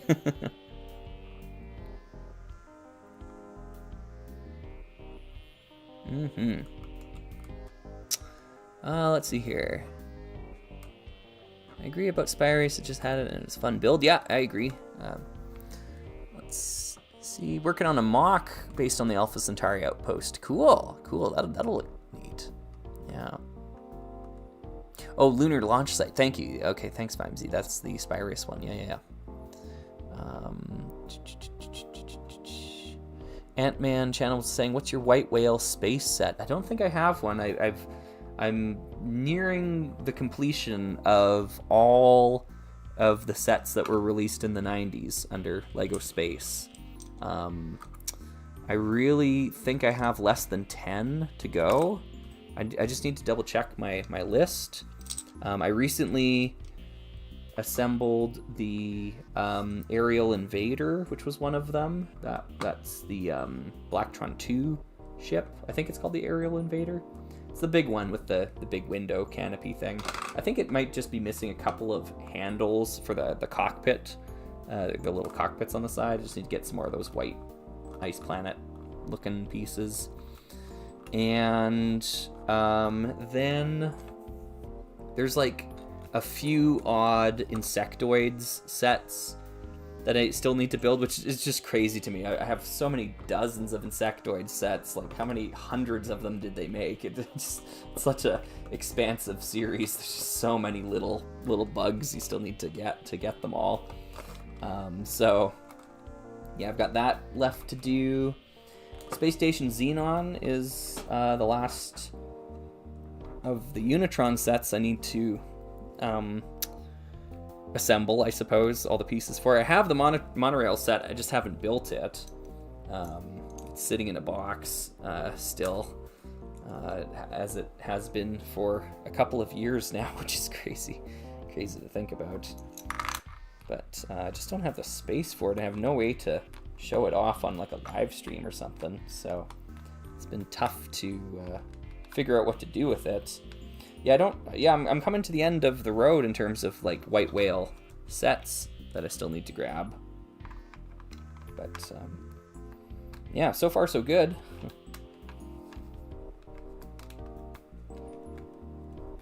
Hey Zuko. Good to see you, buddy. Hello, hello. Hello, hello. Cat number 2. Aerial Intruder, that's the one. Thanks, Smith Zero. Yeah.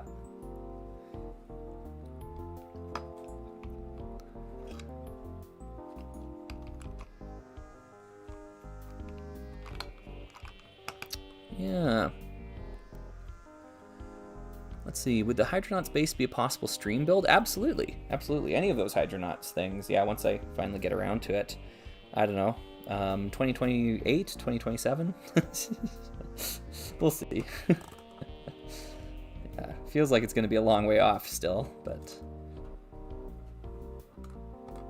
Okay, so there's these giant pillars on the side of this thing. I don't know about this, man. I don't know. We'll see. We'll see what that does in the end. Oh my goodness. Okay. Wow, that's a lot of steps of this like crane arm looking thing. All right, let's see if we can follow them exactly here. Hey Zuko, I need to grab these 2 parts from you. Please don't bite me. Thank you. Go here, and then this one. Hey Cyber Cleric, just popped in, love this set. Nice, nice. This is my first time ever building it, so I'm kind of curious to see what this whole thing looks like when it's all done. It's got a lot of confusing steps and things so far, so I've been mostly confused, but, you know, generally enjoying it. I really, really, really like the Unitron aesthetic. One of my favorites in all of LEGO Space. So I'm just happy to get some more Unitron going here. Okay, a couple of dish pieces. Stick those on there. And need a little black cone. Putting January 2028 in my calendar for Hydronauts. Good, good, yeah, yeah. You can hold me to that.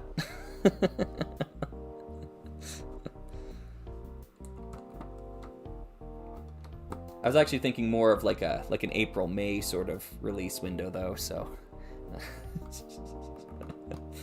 Okay, oof, man, these joints, they do, yeah, these old style fingered hinge joints.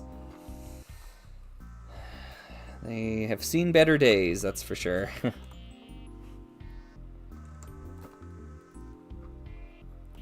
Okay, so it's supposed to all fold up. There we go. So it all folds up. That's kind of neat. Okay, tons of little things going on over here. Okay, so this thing, there's cat hair again. Supposed to get a turntable piece put on top of it. There we go. There we go. The shuttle launch turret thing is very fun when complete. Okay, good, good. Sweet, sweet, sweet. let's see here. Please at least build the monorail transport base for yourself. It's stellar. Although, don't use digital instructions because it's a miserable experience. Okay, yeah. It's just a force of habit at this point for me, to like avoid building things until I know I'm going to make a video about it, because once you build something, then the dust starts collecting on it, and then the dust is picked up on the camera, and then your sets look dusty, right? So I think I've actually already washed the pieces for the monorail base, and they've just been sitting in the box since then, like in bags, so that they don't collect any dust.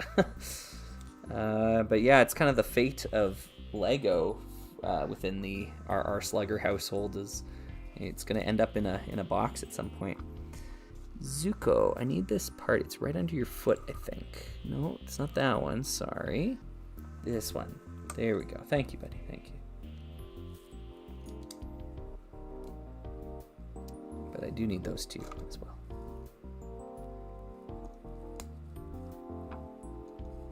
K2 Films saying, have you listened to Venice the musical? I have not. Although I do think I remember you recommending that at some point. Yeah, I actually haven't listened to really like any new music recently. It's been a long time since I sat down and listened to something brand new.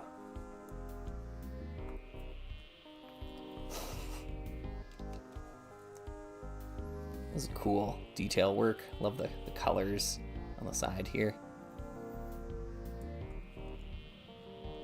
The Atoll was asking, do you think you will ever cover the Robo Riders sets like you did the Throwbots? I love the Throwbots retrospective. Some of my favorite videos on YouTube. Thank you. Well, the plan is, yes. I have all the sets. I actually have a sealed Robo Riders boss set. I'm very curious about that one. It's just a matter of like when, you know, right? I guess I kind of mentioned this a little bit on the live stream last weekend, but like I've got no shortage of like effort or like desire, I suppose, to do these things. It's just a matter of when, like time. It's only so much time in the day, and there's only so much Slugger can do.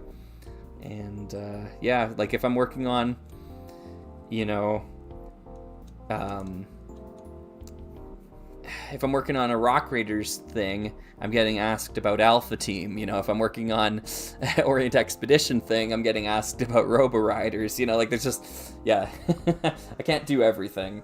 If I'm working on a Lego video, I'm getting asked about a Heroescape video, you know? If I'm working on a Heroescape video, I'm getting asked about a Lego video, yeah. It's just too much for one slug, unfortunately.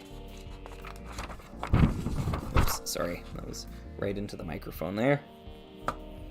Okay. Okay, this thing's bizarre. Wow, okay, this is really bizarre. We're just gonna keep building. I'm just gonna put faith in the set designers here.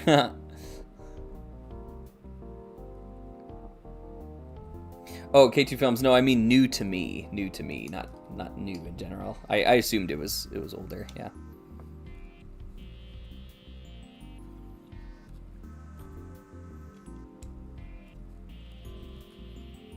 Let's see here. That to that. That to that.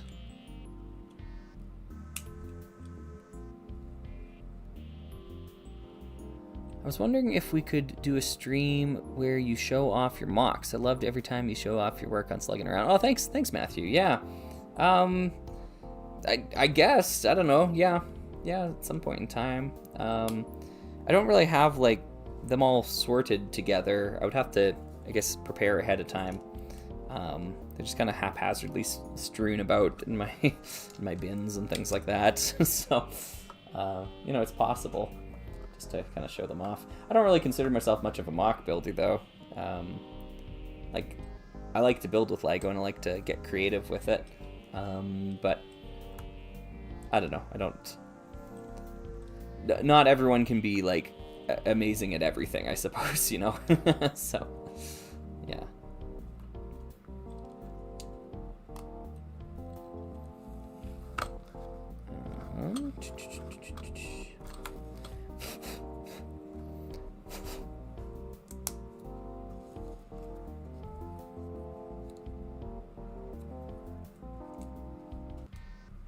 Hello.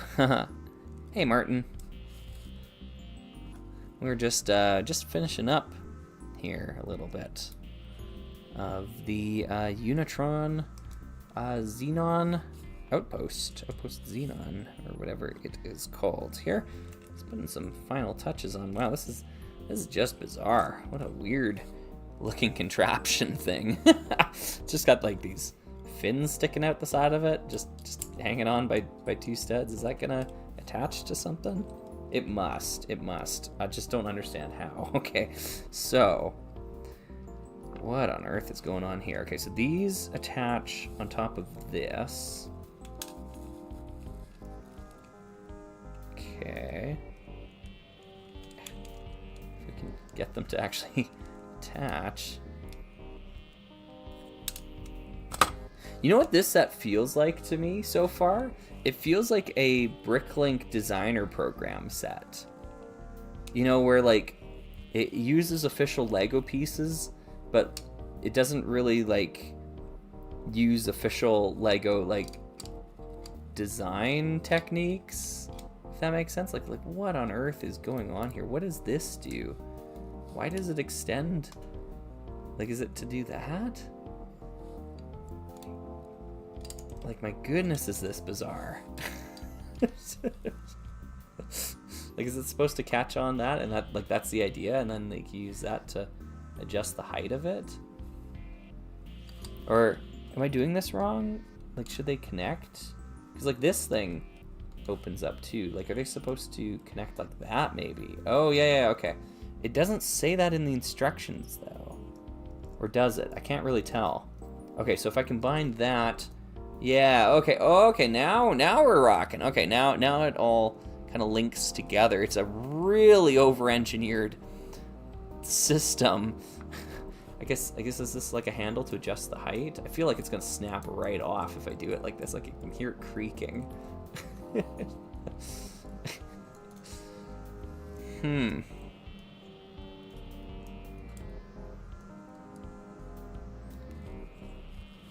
It's a launch platform for the pod. Okay. So the pod... How? Oh, I'm still missing some parts. Okay, never mind. We'll add some more on. I'll stop assuming I know what this is going to be. Okay, and then these four attach onto this.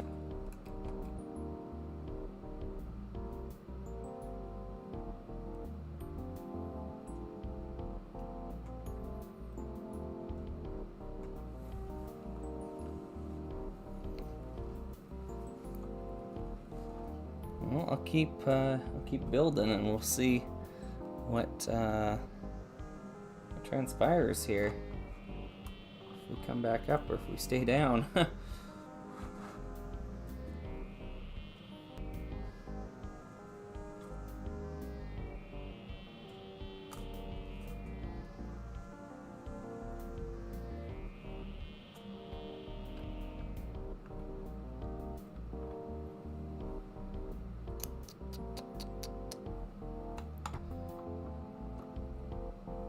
Oh, and I'm missing one too, eh? Oh, that's not good. If I have one of those just kicking around.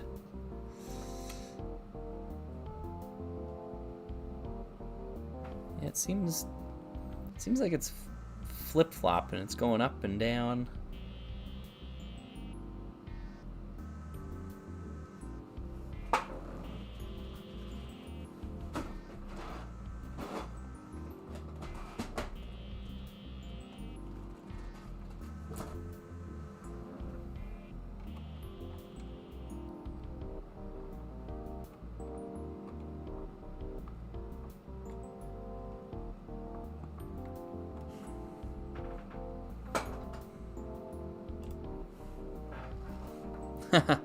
Nice.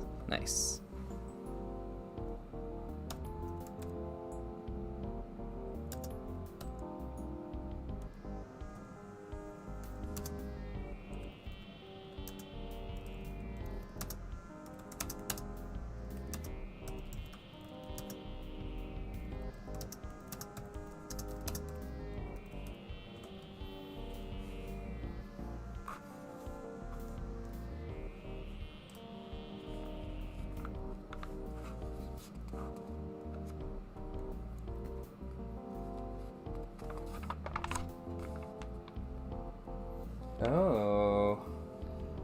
I need one of those. I don't know if I have one of those.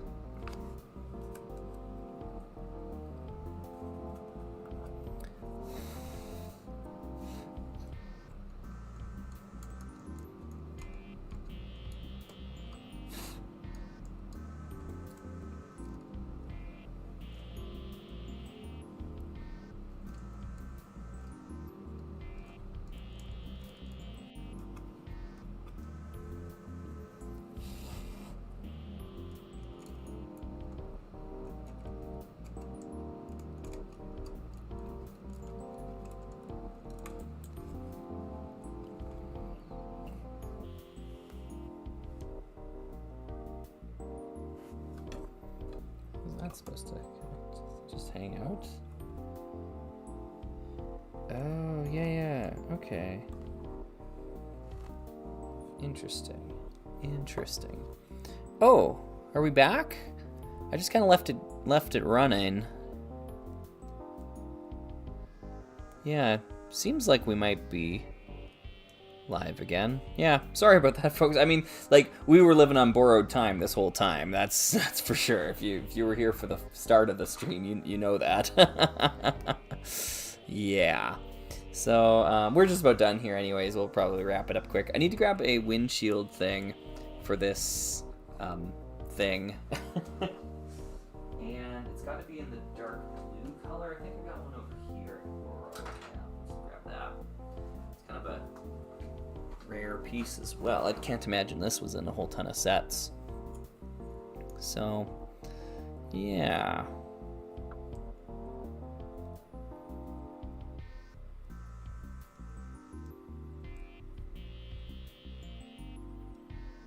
There we go. Okay, so as I understand it, yeah, this thing is really finicky. We've got our rover, that's complete. I seem to have a couple extra pieces here that maybe I just threw in. Oh, no, this goes on the end here, okay. So that goes in there. These ones might literally just be extras that I accidentally threw in case I needed them. I don't think I missed any here. There. Yeah.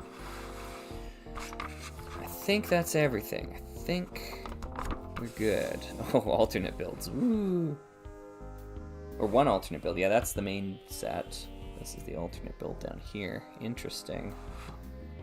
Oh, it's got some cool things. Okay, I'll zoom it in. Let's just take a peek at that here first. Camera. Configure the video. Zoom in. Yeah. So, it's got this cool, like, footpath here with the tiles to, like, a door that swings open. But I like the moon rocks over here, these blue slope pieces all making, like, like just a rock structure. That's cool. So, yeah, just a different type of space base, I suppose. Kind of a weird pair of rover thingies and some really bizarre stuff. Yeah, it's a strange array of pieces, that's for sure. Let's keep the camera zoomed in like this, though, so we can look at the other things more closely. So, here we go. I think the set would have made a lot more sense on a road plate. I agree, there's a huge section here in the middle where, like, you know, there's nothing going on in there. There just could have been some stuff. I guess we'll take a look at this shuttle launcher / sensor array thing first. I think what I'll do is I'll turn it this way. Hopefully you can see all those details and whatnot. It's got a spot for a minifigure to sit. So we'll grab a minifigure out of the shuttle thing. There we are. And we'll just put them here. Again, it's just a Black Tron figure. I don't have any Unicron figures down here at the moment. And that can close up kind of over top of them. Man, the thing is so finicky. Like, it's so thin. There's just not a lot of ways to gain purchase on it. Yeah. So anyways, we flip it this way. Hopefully you can kind of see that. But yeah, like when I'm putting the figure in there, like everything's warping and bending underneath. But yeah, that closes up mostly. No, it's still hitting his head. Yeah, that's not great. Anywho, the whole thing can kind of like extend like this upwards, right? So you can kind of get this like sensor dish, these big scanners scanning the area. That's kind of neat. It could be maybe seen as like anti-aircraft sort of gun, because it kind of looks like it's got a laser here, I guess. I don't know. Yeah. So then it kind of folds back in. Yeah. So then the idea here is that the minifigure can be removed, and you can put the shuttle pod on here, and that's what the tiles here for. Like, they kind of line it up. So then the shuttle pod can go on, and you can kind of like close the back around it. And then you can raise this into a launch position using the thing here, and then you can turn it and like launch the shuttle out.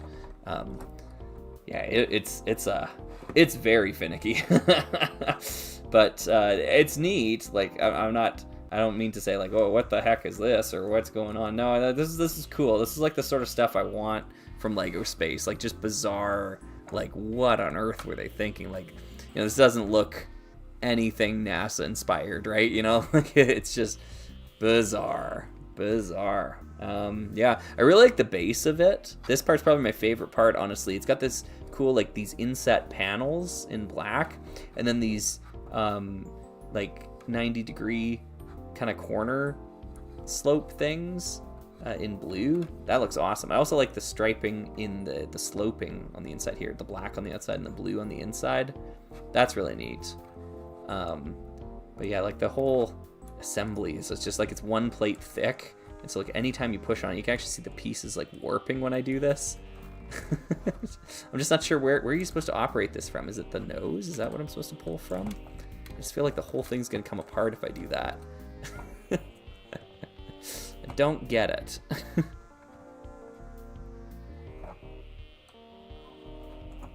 Yeah, and I definitely agree with Nyx there, saying the base plate should have been a different color.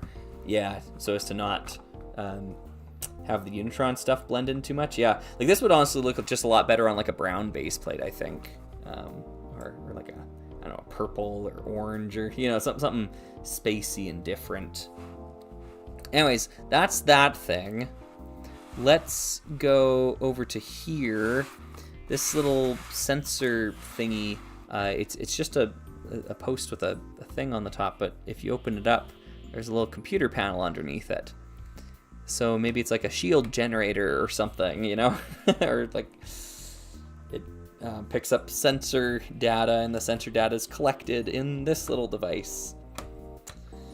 Yeah, that's about all that happens there. Then on the sides here, so you can see there's like a rock face here and here, and either one of those rock faces can be lowered like this. It can be flipped down, and there's a like sensor and like rocket system there, so maybe like a weapons system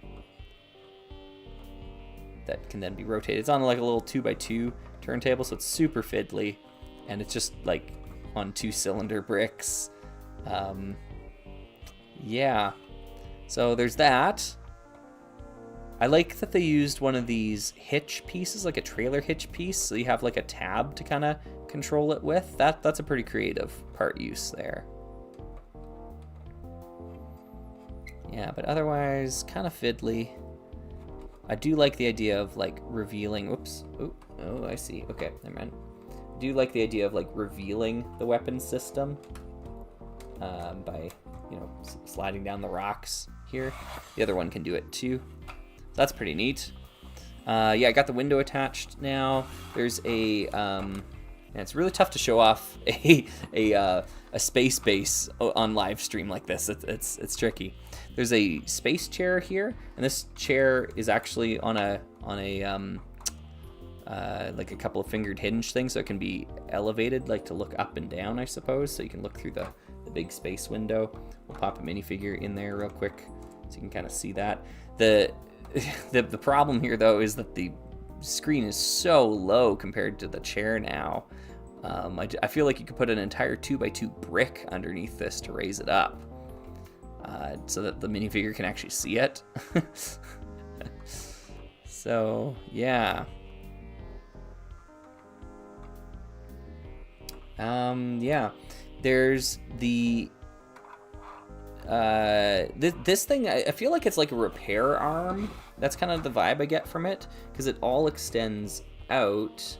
Yeah, you can actually reach the ground with that. Yeah, so you can use it to like repair the buggy, or like fuel it up. Maybe like it's for like gassing up the fuel lines. This is cool. I like that. I mean, it's again very fiddly because it's just fingered hinge joints all the way, but that's really neat.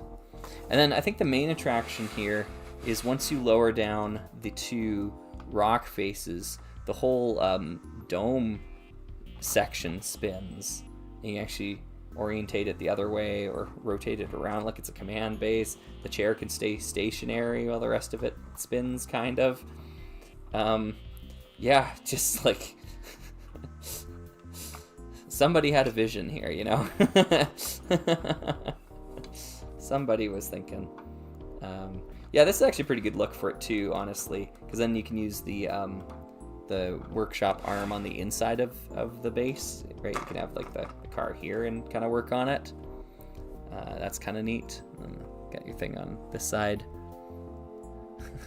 Yeah, Vimes is like the whole dome spins, but the real question is, why would it spin? Yeah. Yeah, there's I do have a lot of questions about this set, a lot of whys.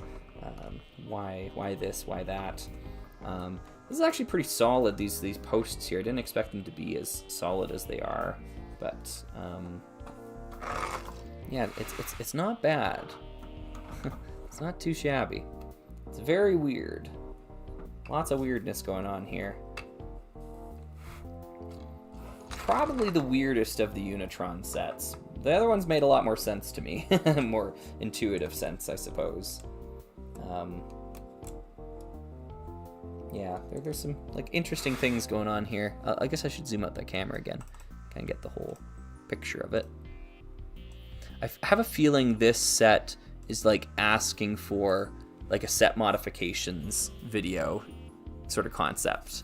Like there's a lot of things here that could just be like fleshed out a little bit better, and you'd really have something. I think like something with like double the piece count would give you a lot of stuff to work with. But you know, there's some neat ideas. The shuttle launch thing is pretty cool. It actually reminds me of a Rock Raiders alternate build for the Rock Raiders HQ. It has a very similar sort of gimmick to it, with like a little ship that launches off of it. Yeah. Yeah, the rover's definitely the highlight, I think, of the whole thing. Yeah, it's definitely my favorite part of the set, at least, is the little rover that goes with it. The rest is, I don't know, kind of take it or leave it. It's interesting. Yeah, some interesting things going on here. The rocks that move. I like that. That's kind of neat. It'd be maybe a little bit more interesting though if the rock facade continued along the side here, right? Like, and it was actually all like, oops, it was actually all built in and surrounded with rocks. I think that might be like a little bit more visually interesting, kind of more convincing then. So it's like the space base out here, but then just rocks all the way around. Of course, you'd have to get rid of this thing, but I don't know if that's a real loss at all, to be honest. So, yeah. And then maybe just more stuff in here to kind of flesh this out. Like even a 2x4 plate in between the two, I don't know what to call them, hinge things here, would actually help that connection have more clutch power, more contact. So, yeah.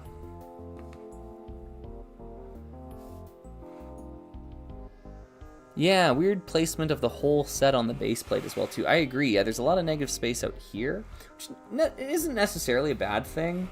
But if I were to modify the set, I think I would want to shift everything just slightly this way, because I would want to have 8 studs out here to put another big ugly rock piece here, and move this in so that you'd have 8 studs here for a big ugly rock piece, which I think would take you to 4, 6, 8, yeah, to here. So if you could move the whole set 4 studs this way and 2 studs this way, I think you'd be looking at a good spot, and you wouldn't fill up to the edge of the base plate here like at all. You'd still be at least 2 studs off of the edge here if you moved it 4 studs forward, and then 2 studs this way would give you 2 studs on the... Yeah, it would actually center the whole thing. It would actually position it in a way that left it more centered. Yeah, the shuttle launcher thing is really cool.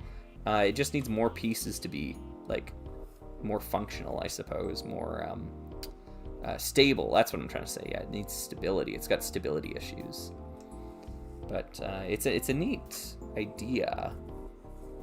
I like how it's dual purpose, because it's a shuttle launcher, and then once the shuttle is launched, you actually have a chair there for your operators to sit down and use it as a radar system, or perhaps an energy weapon of some kind. Yeah, Space Station Xenon.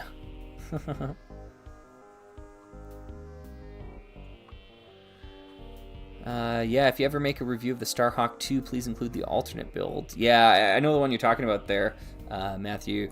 The Starhawk 2's got like 200 pieces in it, though. It's pretty tricky to reverse engineer some of those alternate builds using it.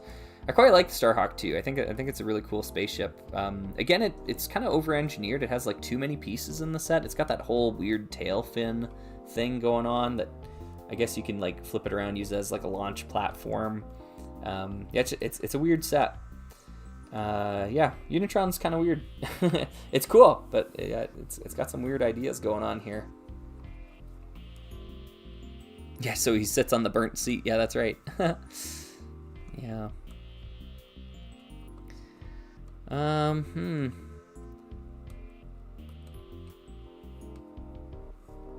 Yeah, or K2 Films was saying this one clearly has a low parts budget. I kind of disagree, to be honest. I kind of feel like the parts were used maybe inefficiently in some places. There's like lots of like hyper detail in some areas and like not a lot of detail in other areas. Yeah, I don't know. I feel like, you know, you don't need a lot of parts, but like you know, whoops, sorry. I can't really show you here, but like there's a gap here where like a 2x2 plate would fit and would really fix this connection if it was there. You know, you don't need much parts budget for that. You can get rid of this whole thing on the edge of the base here, you know. Yeah, like take that out, put in 2 other big ugly rock pieces, and you're already doing way better if you could do that. Yeah. So I don't know. It's kind of interesting. Like the whole dome thing spinning around, like that takes an inordinate amount of pieces. But like, does it need to do this? Does it need this functionality? You know, like why? Why is it doing this? I guess is that like you can't really use the inside for storage really either, because like how would you ever get it out? And it doesn't really close off or anything, so. Yeah, again, just kind of missed opportunity there. Had it been designed differently, you could have used that as like a storage container of some kind. You could store things under here when you rotated it, and then you could access it once it's out of the way. But yeah, does this main chair need to have like, you know, raised finger hinge joints on it? I guess. Does it need to exist? You know, like it's just so many like, does it have to be this way? Those sorts of questions. But yeah, anywho, I think that's probably all for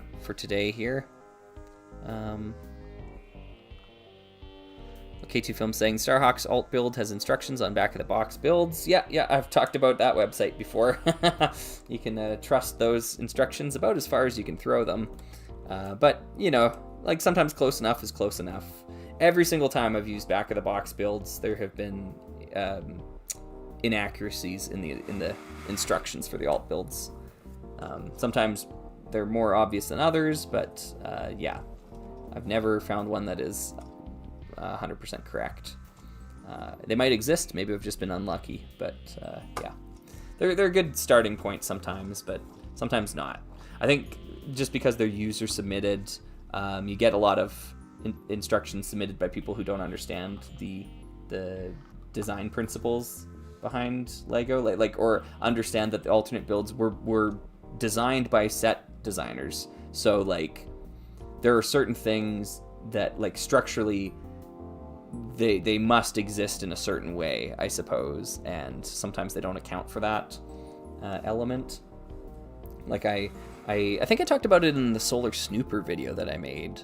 Yeah, because I remember doing one of the alt builds for the Solar Snooper, and I used back of the box instructions .com or whatever, and yeah, they were just like incredibly incorrect, because you'd put the figure in, and then when you took them out, like he took like a plate with them like every time you used it, and like the plate wasn't secured properly for the cockpit. I'm like, there's no way a Lego designer designed it this way, you know. So I went back at it and figured it out more correctly, in my opinion. So yeah, maybe put it on a raised base plate, the one with the corner. Yeah, it could look cool on that too, actually. I wonder if there's one that kind of looks rocky. It's like one that's like rocky with like, yeah, but it can't have grass on it. Gotta think about it. Swoosh the starship. I can. Yeah. Let's see here.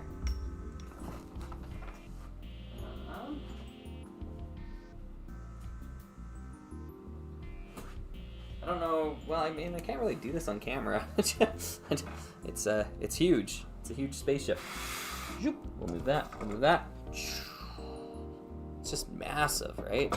Exploring starship. It's got this great contact point right here in the center, right? So you can, whoops, knocking over cables already. So you can fly that around. Thing's awesome. And then if you undo the latches on the side, and as well as this peg here, then the whole thing transforms when you pick it up, which is awesome as well too. Can't really show it on camera as well, but yeah, this thing is excellent. Whoops. All right, well, we're knocking over the cable now. Anyways, that's the exploring starship, and let's lock those back in. Zoop. Zoop. Yeah, you're welcome, Matthew. Fly that out of this star system. And yeah, I don't have my other exploring sets down here to kind of put them together, but they all share the same color scheme. And yeah, cool. All right, well, let's put the thank you thing up on the screen here. Thanks for watching, folks. Sorry for the technical hiccups as we went through there. They were outside of my control. I'm assuming it has to do with some of the weather outside. Lots of snow coming our way, so yeah. But we got through it. You know, we got to look at some of the Tulo stuff, the Smart Play adjacent sort of things, and the Keck Powerizer we played with for a little bit, and then we did some Unitron stuff. So I'd call that a win for today. This will probably be the last stream for a long time now. My next, I think 3 Sundays, maybe 4, are all booked up. So yeah, it'll be a while before we do this again. Sorry about that, but it is what it is. Yeah, but thanks for hanging out with me, everyone. I will see you all again when I see ya. Hopefully, I think the next Slugger video will be Orient Expedition related. I'm currently working on a Slugscape video as well too. Hopefully we'll see that relatively soon. But yeah, have a great rest of your day, everyone, and you know, good rest of your weekend, I suppose. You got a new week coming up here. Hopefully everyone has a great week. So thanks for watching, everyone. See you later.